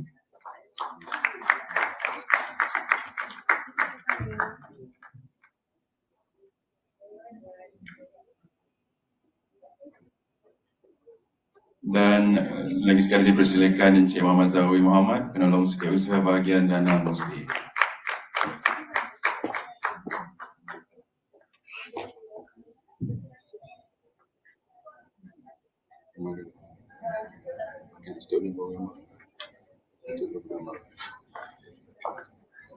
Hadirin yang dihormati, sesi kita telah pun tiba ke penghujungnya. Bagi pihak pencipta 2022, majlis ingin merakamkan ucapan setinggi-tinggi penghargaan kepada semua penceramah yang hadir pada hari ini Semoga kita bertemu lagi pada sesi akan datang insya-Allah. Boleh saya minta semua hadirin untuk sesi bergambar. Sekejap saja.